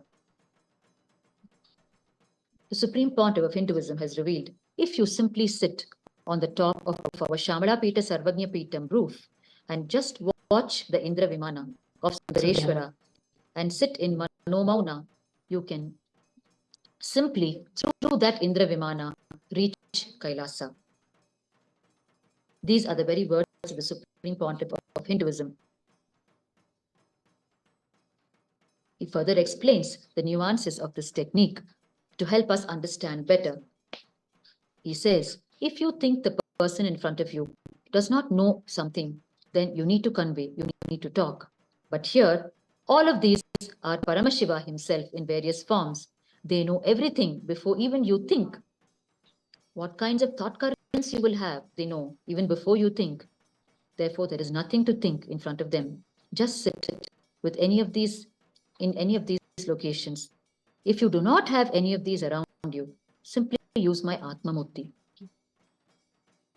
In Mano Mauna, sit with nothing to talk, nothing to share. And then you will start understanding the difference between sound, music, words, and you will understand that the source of all of this is the Nada Kala. And when you start resting in Nada Kala, you will start understanding all types of languages that you do not even know. And you will simply know that you can manifest anything you want just by creating certain sounds. These are the words of the Supreme Pontiff of Hinduism in revealing cosmic secrets of Nada Tattva, the principle of sound. Here is a grand opportunity for each one of us. Out of these divine locations revealed by the Supreme Pontiff of Hinduism, we have right here the Indra Vimanam of Minakshi Somasundareshwara available to us from Shyamalapeetha Sarvajnapeetham, Kailasa, Madurai. And of course, we have the Kalpavriksha available to us through 24-hour live relay from Adi Kailasa, Bengaluru. With the grace of the Supreme Pontiff of Hinduism, we have a 24-hour live relay of the Indra Vimana of Minakshi Sundareshwara temple and the Kalpavriksha of Adi Kailasa. And we have the continuous 24/7 live relay of sacred Arunachala from Tiruvannamalai, Kailasa Tiruvannamalai. Out of his infinite compassion and love, the Supreme Pontiff of Hinduism continuously thinks on behalf of humanity and makes available all of these cosmic gifts to us so that we may choose any one of them and through them achieve our enlightenment as per the guidance of the Supreme Pontiff of Hinduism.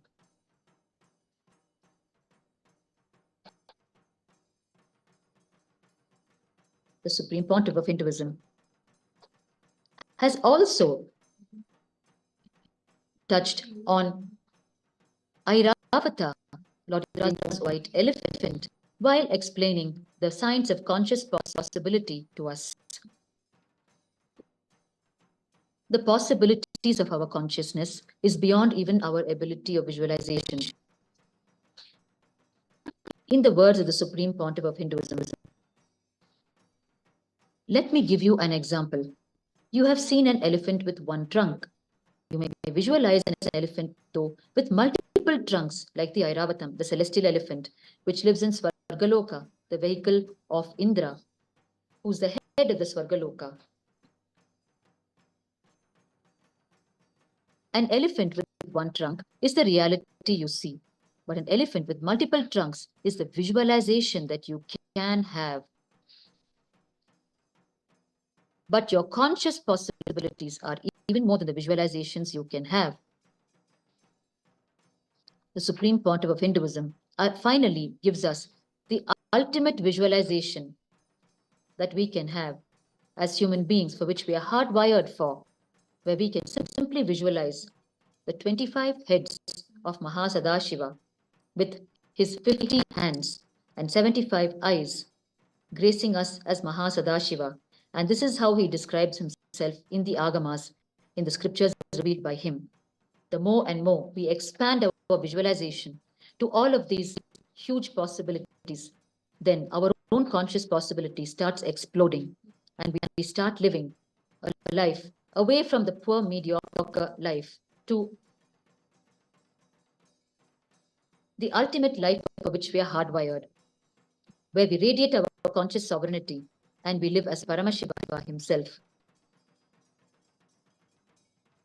Thus, this Airavata is a multi-trunk elephant, the celestial elephant of Lord Indra, and resides in Swargaloka. And Airavata is blessed by Paramashiva himself and is restored to Lord Indra in Swargaloka after having committed the act of disrespecting Paramashiva's prasada. Through this very first Leela of the 64 Leelas, Paramashiva, Bhagavan Sundareshwara, graces Lord Indra himself in this first Leela and Airavata, his celestial elephant.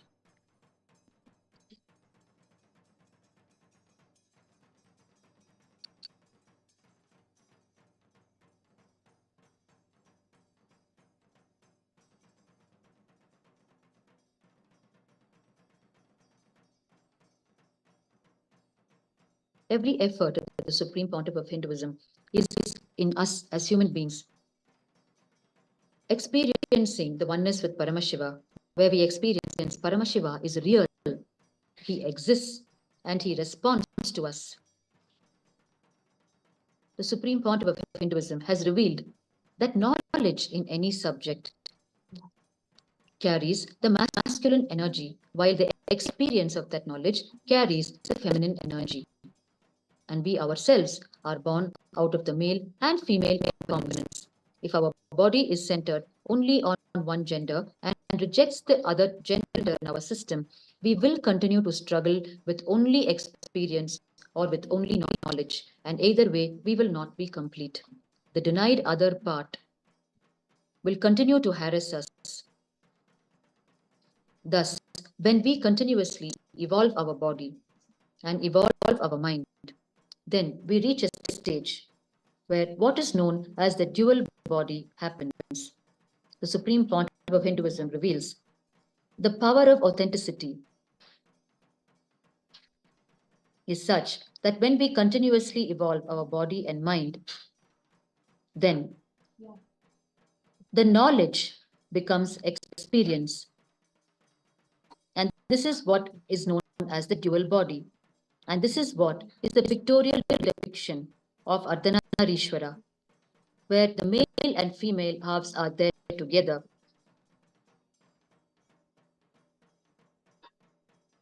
The Supreme Pontiff of Hinduism has further revealed, you can never visualize Krishna without the feminine grace, or Buddha without the feminine grace, or Devi Meenakshi without the masculine strength, or Bhagavan Sundareshwara without the feminine grace.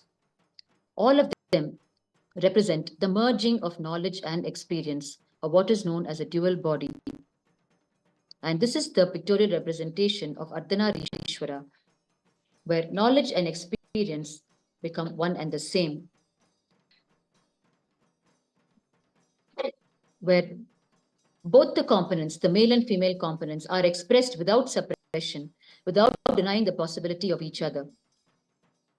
Because the fundamental truth is, we came out of both the energies. Therefore, how can we be just one energy? Thus, the Supreme Pontiff of Hinduism time and again reveals on the life and glory of Devi Meenakshi, of how she's the embodiment of this dual body, demonstrating to the entire civilization that she ruled across the whole planet and all the 14 worlds of their own conscious possibilities.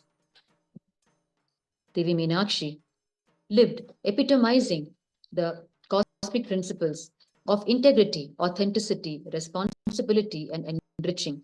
The life of Devi Meenakshi and Bhagavan Sundareshwara is a life dedicated to enriching humanity.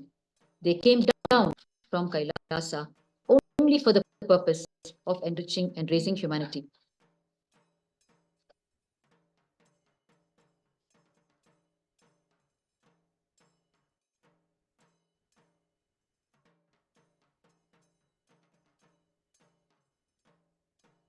The Supreme Pontiff of Hinduism has revealed on the principle of enriching, the power of enriching. In one of his most recent live appearances, the Supreme Pontiff of Hinduism has revealed the power of enriching is such that when you enrich others with the ultimate knowledge, with the Amrita, then you are also enriched.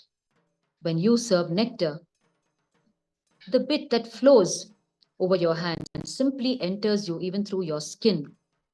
Spiritual truths are like nectar, Amrita.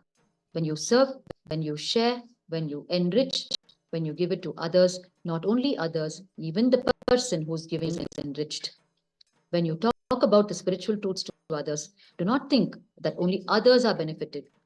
By you listening to you, you are also awakened. Spiritual truths are like nectar, not only to who you serve, but even the person who's serving is benefited.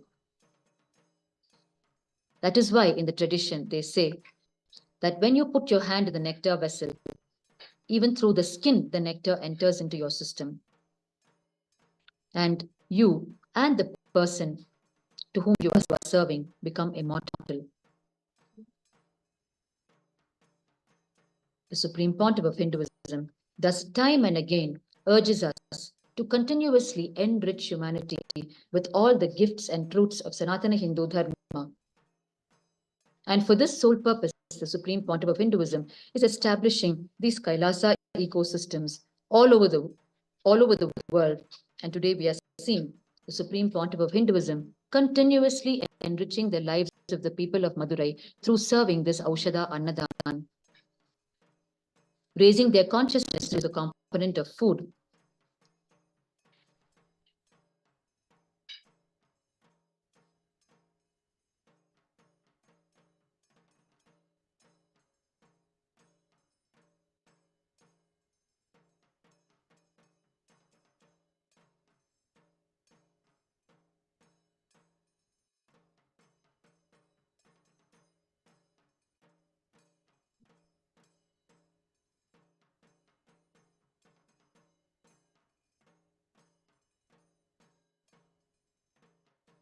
The revelations of the Supreme Pontiff of Hinduism, the civilization of Madurai is the original enlightened civilization of Kailasa.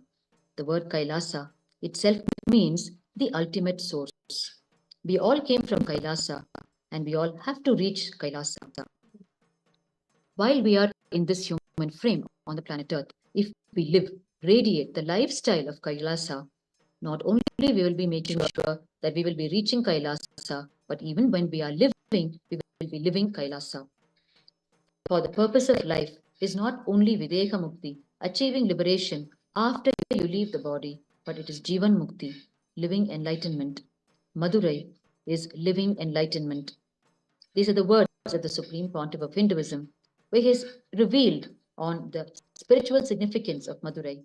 Further, in his words, one of the greatest successful experiments of Paramashiva in mapping Kailasa on planet Earth is Madurai. Shyamalapeetha Sarvajnapeetham. It is such a great, powerful success. Exactly how in Kailasa, beings are living around Paramashiva. The same food, the same clothes, lifestyle, thought currents, inner space, everything as it is, Paramashiva has mapped onto the planet Earth's physicality, and that civilization is the Madurai civilization, the original Kailasonnata Shyamalapeetha Sarvajnapeetham.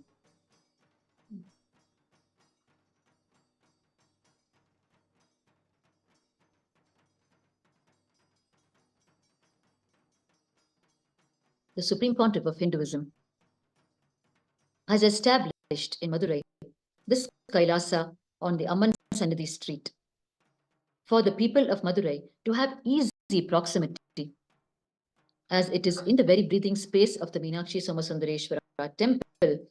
It becomes convenient for the people of Madurai to come into Kailasa and receive all the cosmic gifts, the socio-spiritual gifts available to them directly from the Supreme Pontiff of Hinduism, Bhagavan Nithyananda Paramashivam. The Supreme Pontiff of Hinduism, soon after his coronation in the year 2012, reached the city of Madurai with a large gathering of followers and completely immersed himself and his devotees in reviving the ecosystem of Madurai. At that time, he also inaugurated a Kailasa center in Viraganur, a world-famous place in Madurai, where Bhagavan Sundareshwara performed one of his most popular leelas of appearing as a firewood seller to protect the Pandya kingdom. The very place Viraganur, the word Viraga means firewood in Tamil. In this delightful leela of Bhagavan Sundareshwara, which is known as the Viraga Vitra Padalam, there was once a singer by name Hemanatha Bhagavatar, who became arrogant just by his singing talents. He was so talented in singing, nobody could defeat him. He thus became very egoistic and arrogant. And he started going to different kingdoms and conquering those kingdoms in challenge.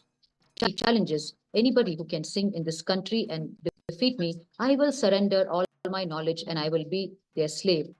But if nobody can beat me, then the entire kingdom shall be my slave.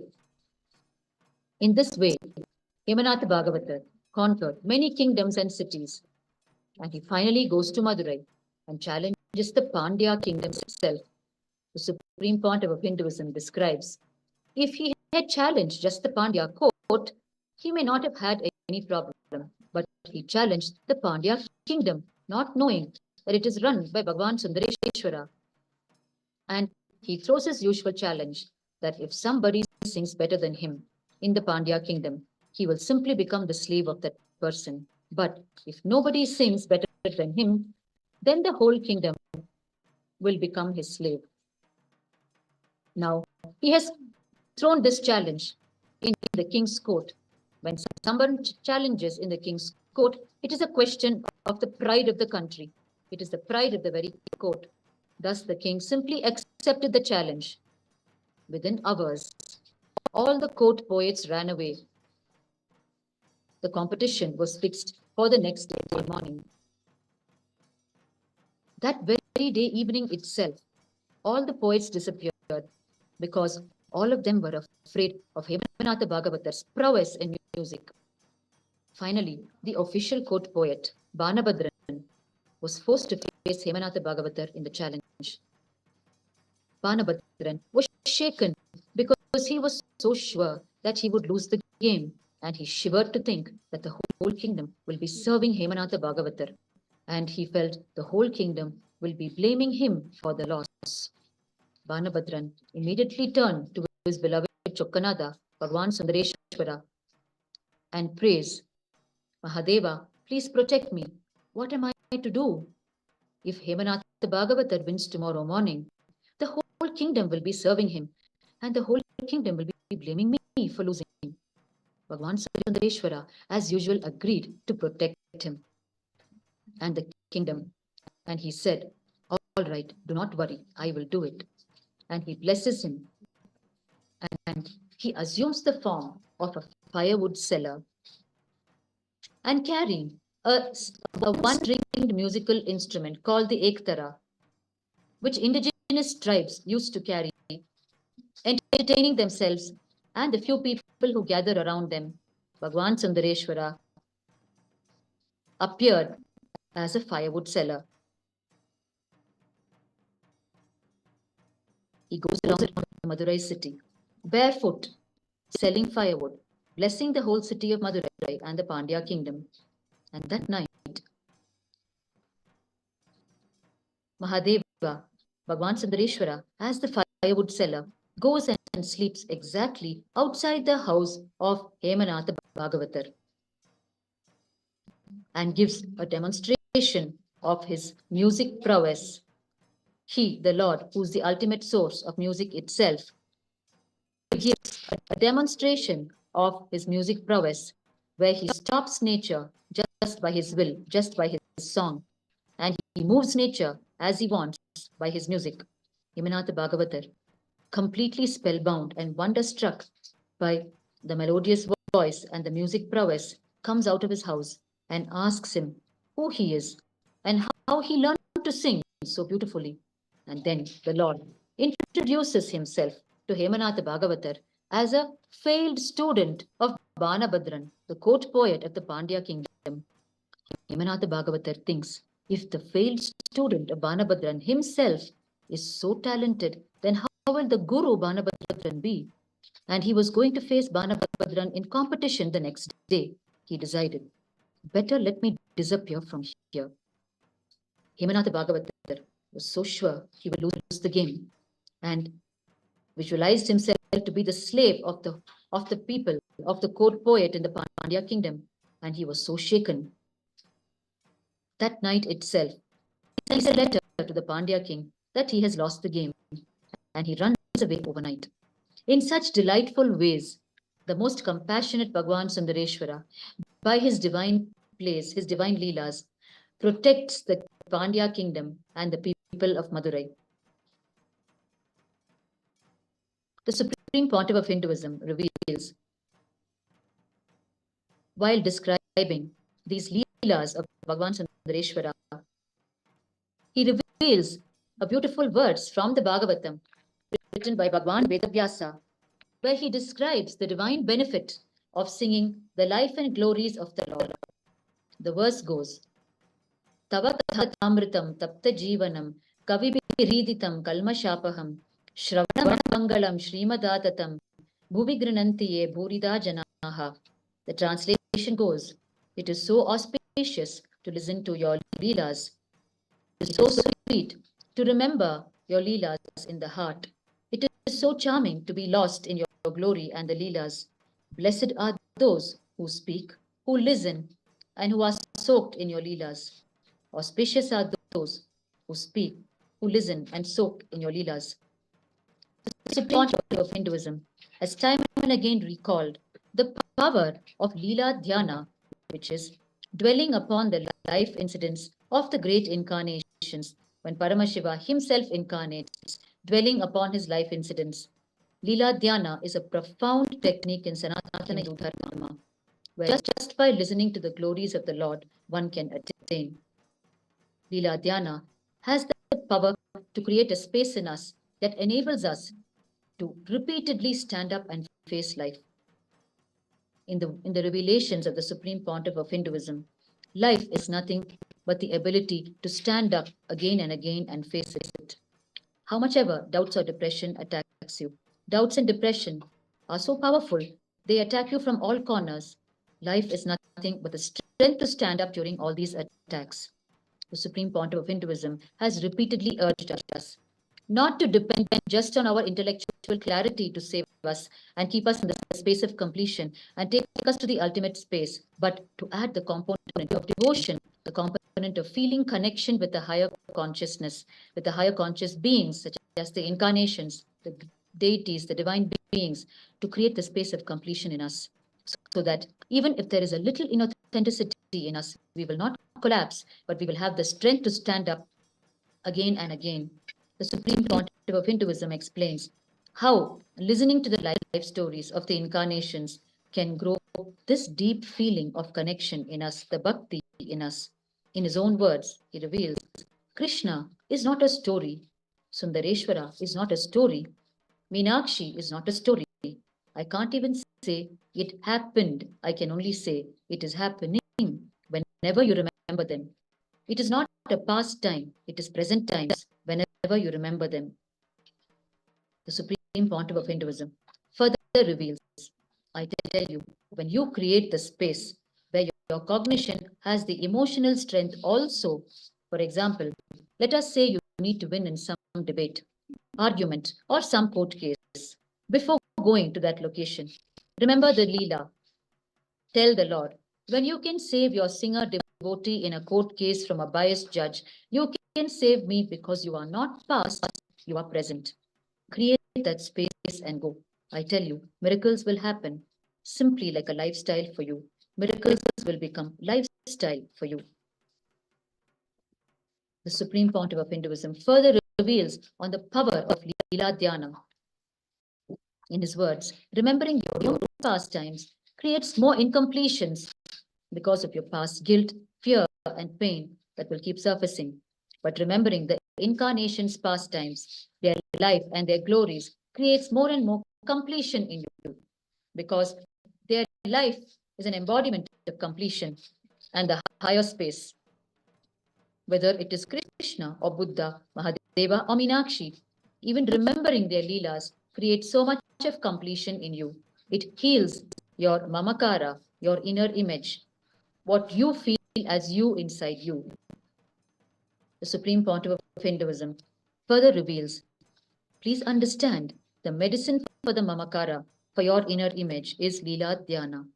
Your mamakara tends to be often a pain in your stomach and in your head. Leela Dhyana is the beautiful nectar that will heal your inner image. If you are struggling to get out of your inner image, you should complete yourself with devotion, with the bhakti. Only the bhakti can really make you enrich, and only enriching can make bhakti happen in you. With just a little bit of bhakti, no one needs to pressurize you to enrich others and yourself. Enriching will be just your breathing pattern. Thus, the Supreme Pontiff of Hinduism reveals on the profound significance of recalling the Leelas of the Lord. And this Chithirai Peruvizha Brahmotsavam here in Madurai is a pure celebration of the divine Leelas of Bhagavan Sundareshwara and Devi Meenakshi when they assumed the human form, came and created the civilization and revived the civilization, lived amongst the people, ruled them, and enacted the various Leelas. Simply recounting these Leelas will take us to the higher consciousness. This Chithirai Peruvizha Brahmotsavam itself is a huge spiritual technique for us to raise our consciousness as we celebrate the various Leelas of Bhagavan Sundareshwara every single day. Every tradition, ritual, technique, meditation, powerful cognition, or truth in Sanatana Hindu Dharma is aimed only at one thing, at raising our consciousness. Thus, whether it is participating in the grand Hindu festivals or practicing the meditation techniques and methodologies of Hinduism, or studying the great powerful truths, powerful cognitions, and imbibing them as part of our life and lifestyle, all of these gifts from Sanatana Hindu Dharma are only to raise our consciousness.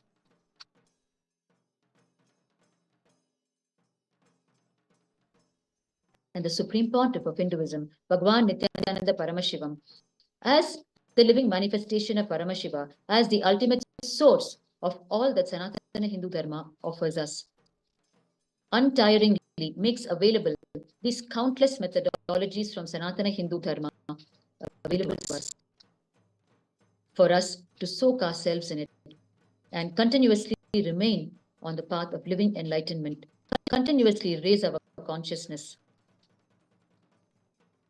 and raise above our mundane struggles and live a life in a high frequency and live a miracle life, radiating the powers of Paramashiva, living a divine life. The Supreme Pontiff of Hinduism time and again repeats to us, I am not here to prove I am God.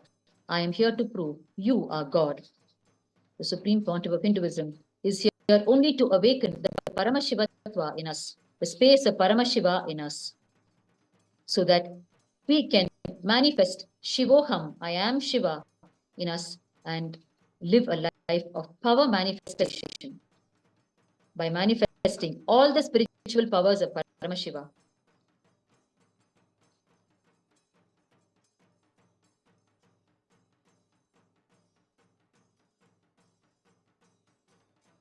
We are having the view of the glorious temple towers of the Minakshi Amman temple, the Indra Vimanam of Lord Sundareshwara is visible. Today, Bhagavan Sundareshwara and Devi Meenakshi are gracing us on the Indra Vimana, celebrating the Digvijayam of Devi Meenakshi, the conquering of Devi Meenakshi of all the cardinal directions and the 14 lokas.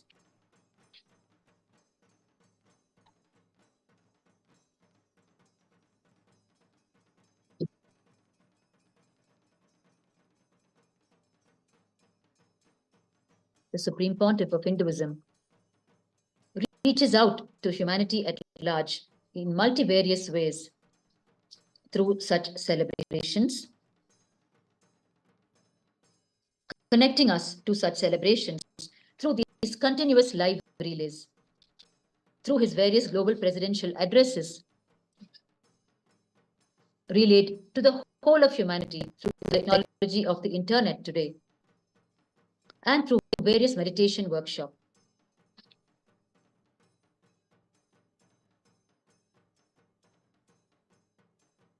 Supreme Pontiff of Hinduism is currently offering the Paramashivoham program, the 21-day intense awakening program designed personally by him.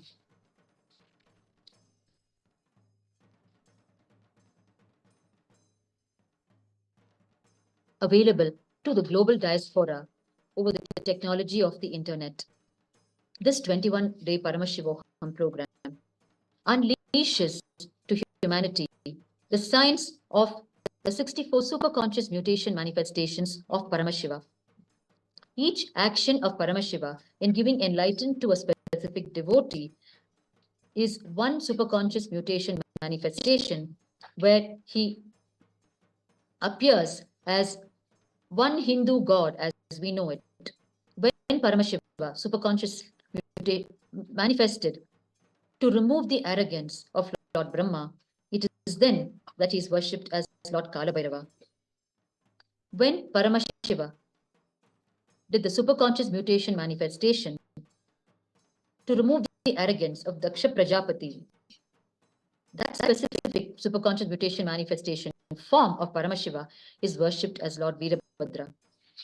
In this fashion, each superconscious mutation manifestation of Paramashiva, which happened to give enlightenment to a devotee, form the 64 superconscious mutation manifestations as Lord Kalabhairava, as Lord Mahaganapati, as Yana Sundaramurti, as Lord Gangadhara, as Lord Mahaganapati, as Lord Somaskanda. During this Paramashivoham program, we are introduced to all of these 64 superconscious mutation manifestations of Paramashiva. And each day is independently designed to give us a breakthrough in our very consciousness, thus enabling us to participate in this program either in its 21-day entirety or on any day that is convenient for us. We may log in independently every day and attend this program or enroll for the entire program. The link to enroll in this program is ecitizen.info/PSM. The link to enroll ourselves in this program is ecitizen.info/PSM. During this 21-day Paramashivoham program, which happens as advanced and basic levels as 3 levels, each day, a specific superconscious mutation manifestation energies of Paramashiva are introduced to us, and various powerful cognitions, truths directly from the teachings of Bhagavan Nithyananda Paramashivam, the Supreme Pontiff of Hinduism, are delivered to us to give us the conscious breakthrough. And at the end of each day, the Supreme Pontiff of Hinduism appears in darshan and graces us, manifesting, radiating the very energies of the superconscious mutation manifestations for that day. Therefore, each day, the Supreme Pontiff of Hinduism appears in live darshan, radiating the various energies as Mahakala Bhairava, as Lord Veerabhadra, as Mahaganapati, as Lord Gangadhara. He appears and manifests those very divine energies for us to soak ourselves in these divine energies and receive the Diksha or initiation directly from the Supreme Pontiff of Hinduism. During the darshan, the Supreme Pontiff of Hinduism every single day gives us these Dikshas directly. Diksha or initiation is the very core and hallmark of Sanatana Hindu Dharma, where the great living incarnations come as the Guru and give us this initiation, reprogramming our very bio-memory, awakening the very non-mechanical parts of our brain, and giving us the superconscious breakthrough directly. Along with the powerful cognitions that they give us, through the Diksha, they transmit the experience directly to us. Each day of this Paramashivoham program brings to us multiple Dikshas, direct initiations from the very living manifestation of Paramashiva, the Supreme Pontiff of Hinduism. It is an opportunity of not just this lifetime, but of multiple lifetimes that we have with us today. That we are born in human form, and we have amidst us the living manifestation of Paramashiva in the form of the Supreme Pontiff of Hinduism, and he is available using the most modern technology, where from the very comfort of our own homes, we can receive this Diksha initiation every single day for 21 days. And not just one Diksha a day, but multiple Dikshas every day. It is too good to be true, but true. Members of the global diaspora, beyond all differences of caste, creed, religion, gender, come flocking to attend this Paramashivoham program and directly receive the Diksha initiation from the Supreme Pontiff of Hinduism and are continuing to experience hugely transformed lives, seeing miracles happening in their lives manifesting as wealth, health, extraordinary career, and achievements beyond their conceivable imagination, where the mundane high achiever that we know of today's modern world is but a speck in front of what can be achieved through the direct initiation, Diksha, powerful cognitions directly from the living manifestation of Paramashiva.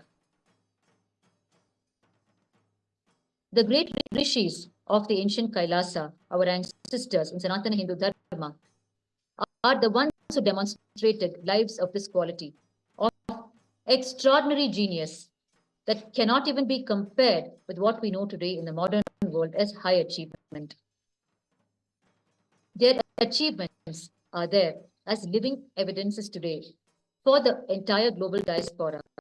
It is their achievements that are inscribed in palm leaves and are still being referenced by modern day scientists, be it in the field of astrology or astronomy, any field under the sun. It is their contributions that stand unparalleled.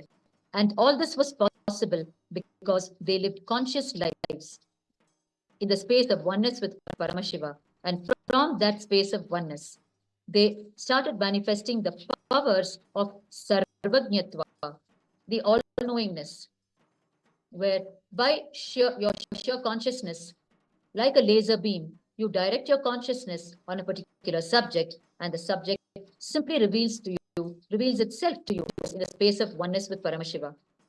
It is this technology that the ancestral rishis lived and employed and delivered their great inventions and discoveries through it, which is why their inventions and discoveries remain unparalleled today.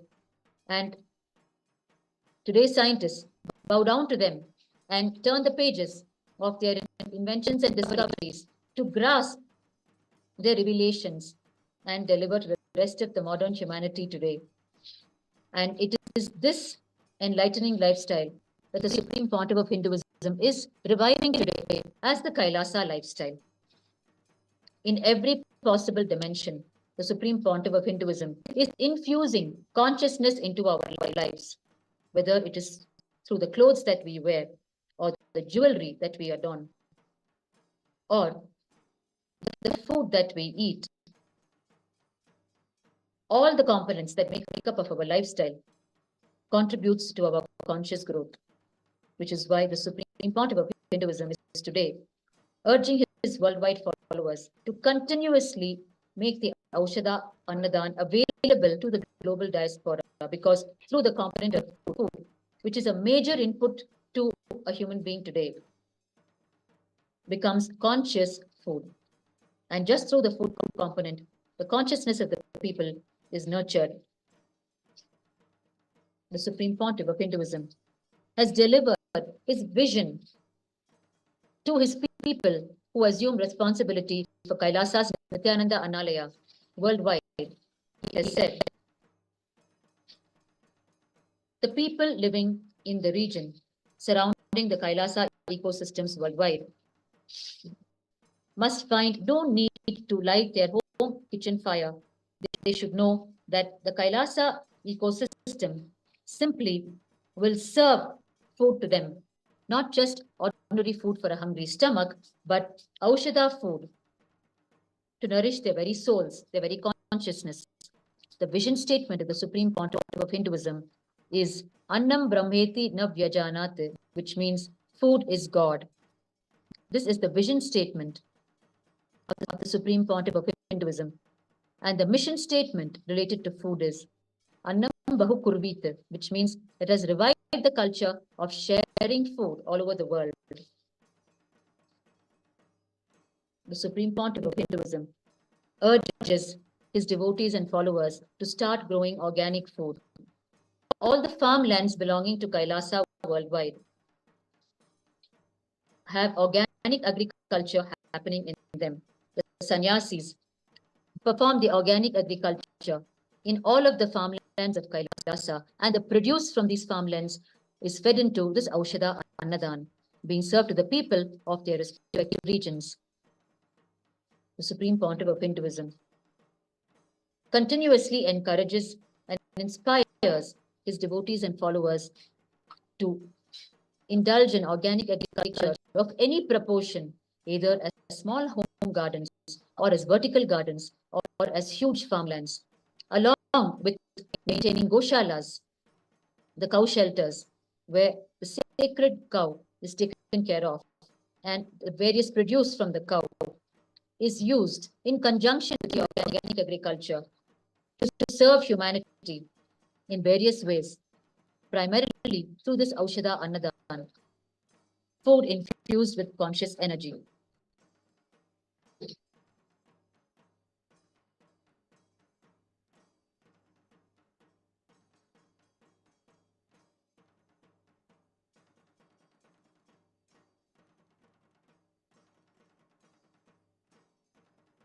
Despite the continued persecution and onslaught of attack on him, the Supreme Pontiff of Hinduism has never forsaken the people of Madurai, has never let down the promises and vision for the people of Madurai. The services of the Kailasonnata Shyamalapeetha Sarvajnapeetham Kailasa Madurai continues till date, as we are directly witnessing it. Madurai serves the population of 13 million people as the spiritual embassy of Kailasa, upholding the rights and decrees given to us by Paramashiva himself through the Supreme Pontiff of Hinduism, Bhagavan Nithyananda Paramashivam. It is the grand saga of history from Paramashiva himself, carried through history, through the Pandya civilization, and continuing today through Kailasa, under the direct auspices of the living manifestation of Paramashiva, Bhagavan Nithyananda Paramashivam. The Supreme Pontiff of Hinduism, Bhagavan Nithyananda Paramashivam, has declared his vision for the city of Madurai. He has revealed that the enlightenment science of Kailasa will be revived in Madurai, and from Madurai it will be given to the whole world. The lifestyle of enlightenment, yoga, worship, dress method, food, jewelry, art, dance, music, all home sciences, medicine and healing sciences, education, transportation, water supply, all forms of administration, the very justice system, economy and currency system of Kailasa. All of this will be revived in Madurai. Everything will be revived as it existed during the divine reign of Devi Meenakshi and Bhagavan Sundareshwara.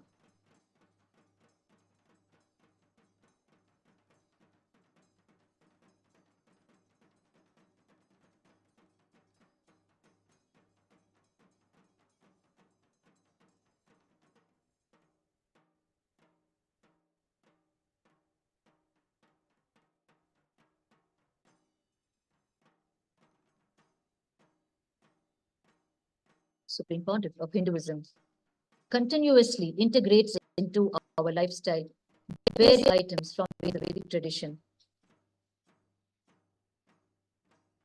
A special gift from the Supreme Pontiff of Hinduism is the Kanta Rudraksha Mala, that is to be worn closely around our neck, such that the single Rudraksha touches our very throat chakra, our very throat. Its significance is as follows. Paramashiva gives a commitment in the Agamas that whoever is wearing this Kanta Rudraksha, even when you leave the body, the Lord of Death, Lord Yama, will not come near you. Instead, the Shiva Ganas, the Shivadutas, the messengers of Lord Shiva, will come and receive you and take you to Kailasa. The Yamadutas, the messengers of Lord Yama, will not be able to come near you.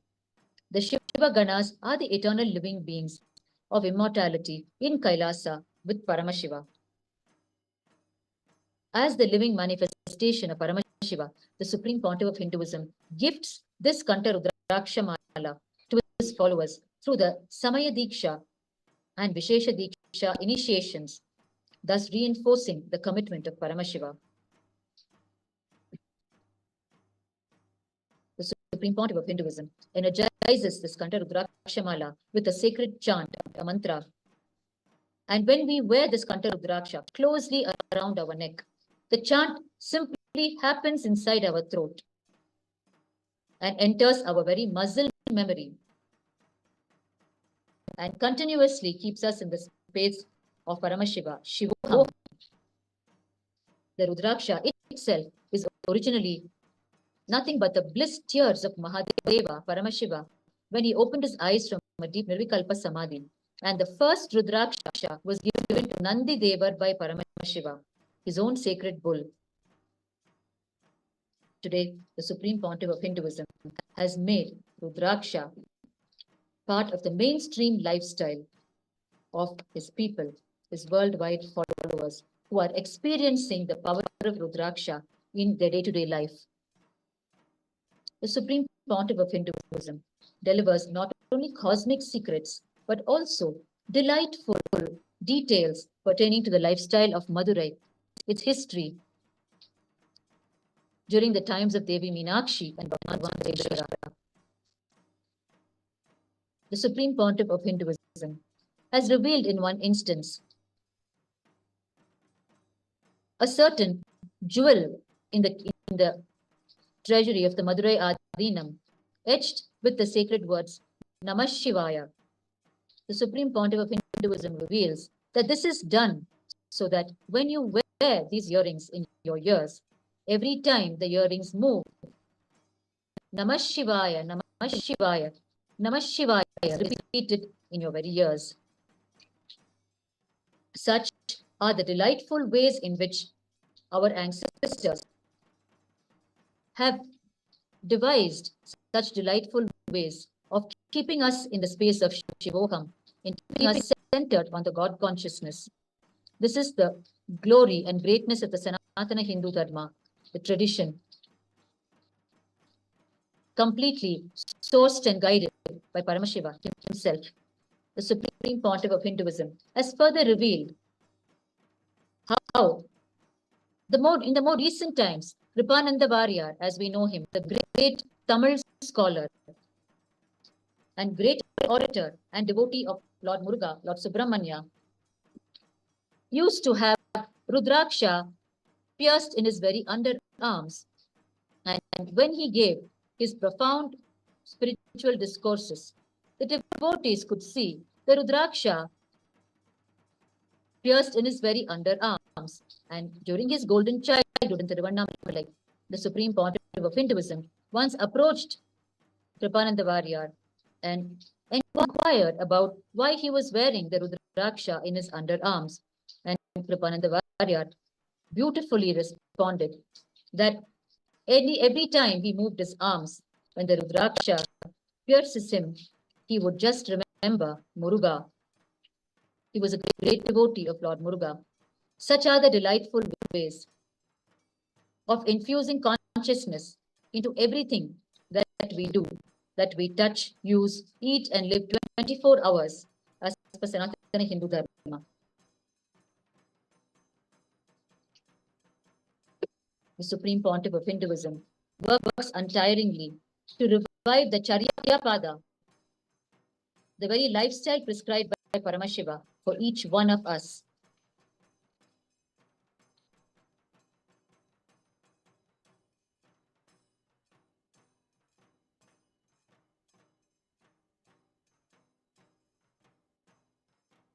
The Supreme Pontiff of Hinduism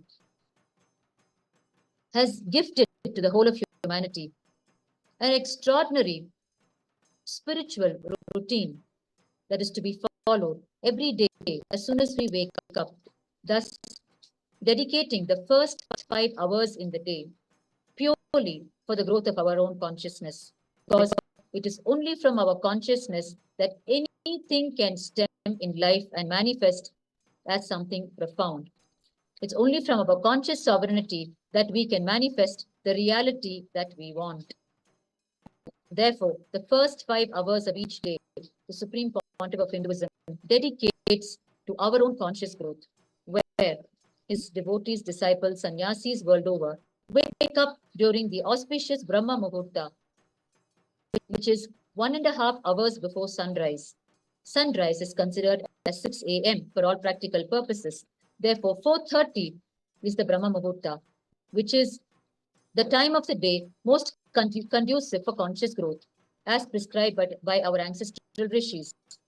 Therefore, the devotees and disciples of the Supreme Pontiff of Hinduism wake up during Brahma Muhurta every day, and they go through the traditional Panchakriya, the 5 methods of traditional cleansing processes of the body, after which they engage in a rigorous yoga performance, what is known as the Pratama Vinyasa Krama, a pure gift from the Supreme Pontiff of Hinduism, a sequence of 108 yogic postures. And this they perform as a ritual. Therefore, they commence this yoga performance by chanting the Sankalpa Mantra, where they take the conscious resolution of building a yogic body through the practice of the Pratama Vinyasa Krama. And they even do the Achamanam with the Panchapatram water, as yoga is considered a ritual as for Sanatana Hindu Dharma. Therefore, they do the traditional cleansing of the mouth with Achamanam and the various body parts with the Achamanam, and then chant the Sankalpa Mantra with the conscious resolution to build a yogic body that will manifest the powers of Paramashiva, and only then start the everyday yoga, performing the Pratama Vinyasa Krama, a 108 sequence of yogic posture, purely designed by the Supreme Pontiff of Hinduism to awaken our Kundalini Shakti and prepare our body to radiate the powers of Paramashiva. The original intention of yoga, as prescribed by Paramashiva, is spiritual power manifestation. That is the purpose of the science of yoga. After the yoga, the devotees and disciples, as part of their morning spiritual routine, engage in puja to the Guru Puja, and puja to Paramashiva, by offering puja to the divine feet, the sacred lotus feet of the Guru, the Supreme Pontiff of Hinduism. And following it is the Paramashiva puja offered to the Atmalinga, gifted to each one of them by the Supreme Pontiff of Hinduism. The Supreme Pontiff of Hinduism, through the Samaya Diksha, which is the first level initiation in Adi Shaivism, where the spiritual aspirant is initiated into the connection with Paramashiva, the space of Shivoham, the space of Paramashiva is awakened in him. During the Samaya Diksha initiation, the Supreme Pontiff of Hinduism gifts each one of them with the Atmalinga, a pure crystal Spatika Linga, which can be worn around the neck. All of the initiated disciples and followers of the Supreme Pontiff of Hinduism wear this Atmalinga around their neck, so that this linga is continuously touching their body and keeping them in the high consciousness. This beautiful Spatika Linga, the Atmalinga, has etched on it the Shri Yantra or the Shri Chakra, and it embodies the energy of Paramashiva, Paramashivashakti, and the Guru. And to this Atmalinga, the initiated disciples and devotees offer the Paramashiva Puja every single day. And following the Guru Puja and Shiva Puja as part of their morning spiritual routine, the disciples and devotees listen to the global presidential address of the Supreme Pontiff of Hinduism, imbibing the powerful cognitions from Sanatana Hindu Dharma, imbibing the cosmic principles and internalizing them and internalizing them, analyzing them in various ways through the Vagyartha Sadas, the Jivartha Sadas, which are healthy Vedic style debates that are highly recommended by the Supreme Pontiff of Hinduism, where the truths are chewed upon through these healthy debates and further deeply internalized.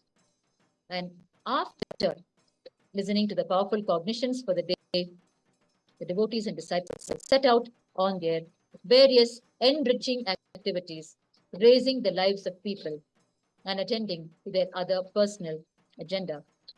Thus, the first 5 hours of each day, the Supreme Pontiff of Hinduism has dedicated for the pure growth of the consciousness of the individual, because it is only from our consciousness, from our conscious sovereignty, that anything we want in our life can manifest in its peak potential.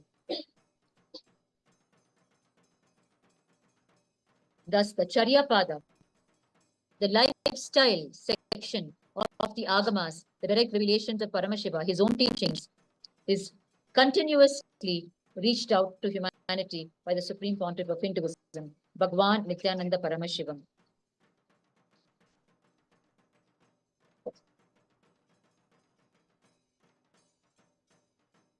The Supreme Pontiff of Hinduism trains his disciples and children of the Nithyananda Gurukul to sit for long hours and perform the rituals of the Kriyapada, that section of the Agamas, which teaches us the science of worship, the science of deities, the science of performing the rituals and connecting ourselves with the divine beings of the vertical time zones. The deities, the Hindu gods, are nothing but the divine beings of the vertical time zones, the various lokas, higher time zones, parallel universes.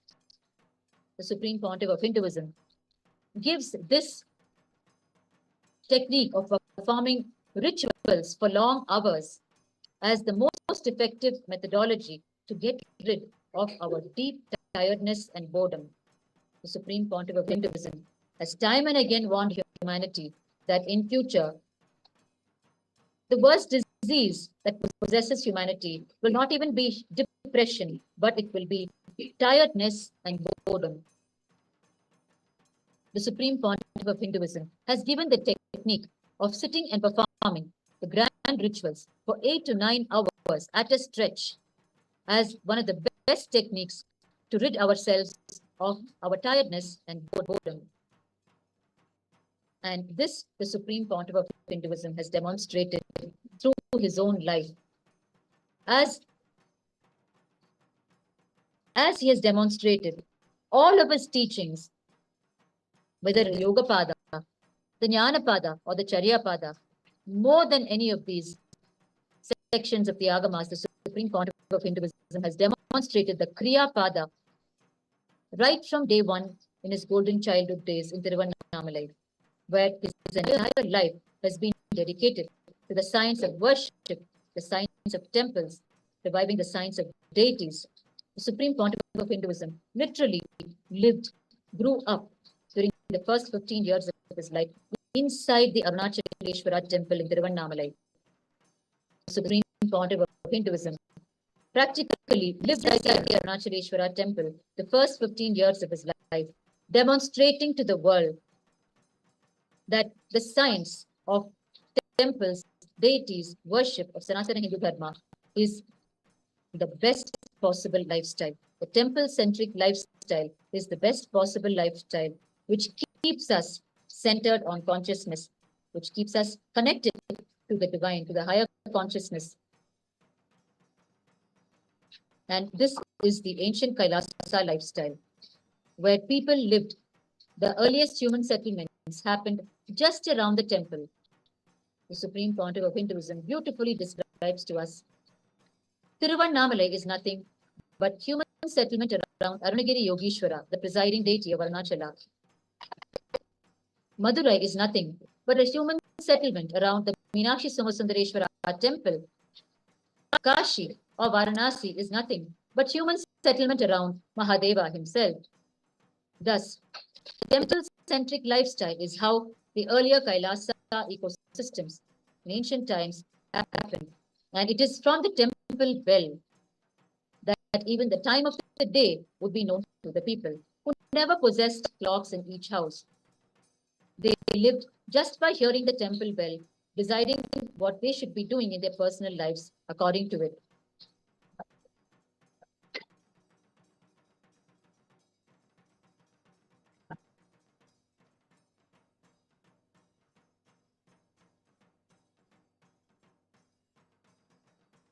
And as we come to the conclusions of today's celebrations of this grand Chithirai Peruvizha Brahmotsavam, celebrating the 9th day of this festival, which commemorates Devi Meenakshi's Digvijayam, her conquering of all the 10 cardinal directions and the 14 lokas of vertical time zones. Let us remind ourselves once again of this darshan we are having now, and soak ourselves in this darshan of the Indra Vimanam of Bhagavan Sundareshwara, which is one of the divine locations prescribed by the Supreme Pontiff of Hinduism, Bhagavan Nithyananda Paramashivam, to experience the Mano Mauna, the Mana Unmana, the deep mental silence within us.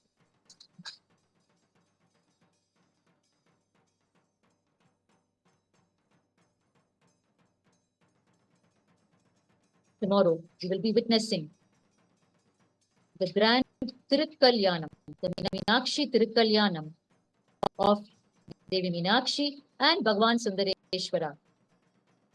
We invite each and every one of you to tune in live to Kailasa's Meenakshi Tirukkalyanam celebrations and receive the blessings of Bhagavan Sundareshwara and Devi Meenakshi.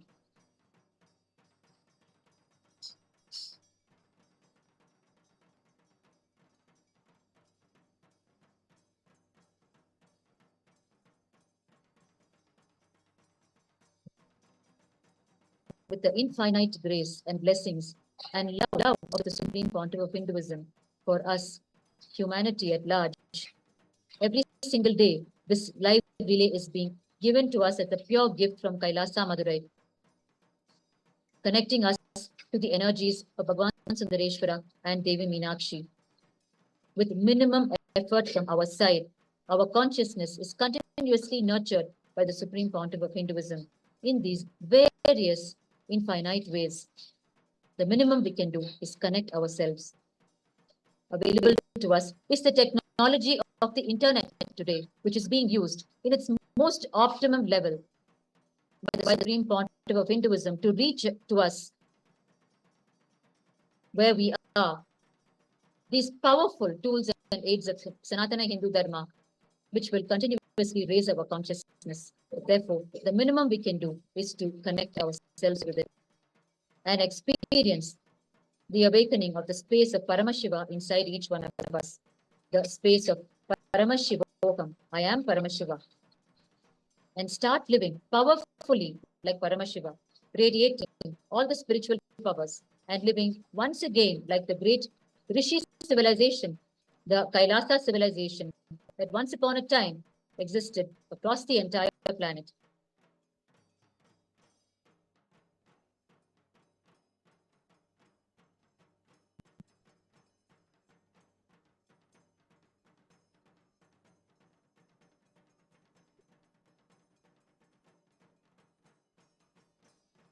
We now come to the conclusion of today's celebrations of the Chithirai Peruvizha Brahmotsavam, Day 9. The Aushadha Annadhan has been served to the people of Madurai as part of today's celebrations. The Mandagappadi has been offered to the Lord and his consort as part of today's celebrations. As we conclude today's celebrations with the Purna Mantra. Om Purnamada Purnamidam Purnat Purnamudachyate Purnasya Purnamadaya Purnamevavashishyate. Om Shanti Shanti Shanti. Hari Om Tat Sat. Sarvam Bhagavat Sri Nithyananda Paramashiva Padukarpanamastu. Om Nithyanandam. Thank you. Nithyanandam.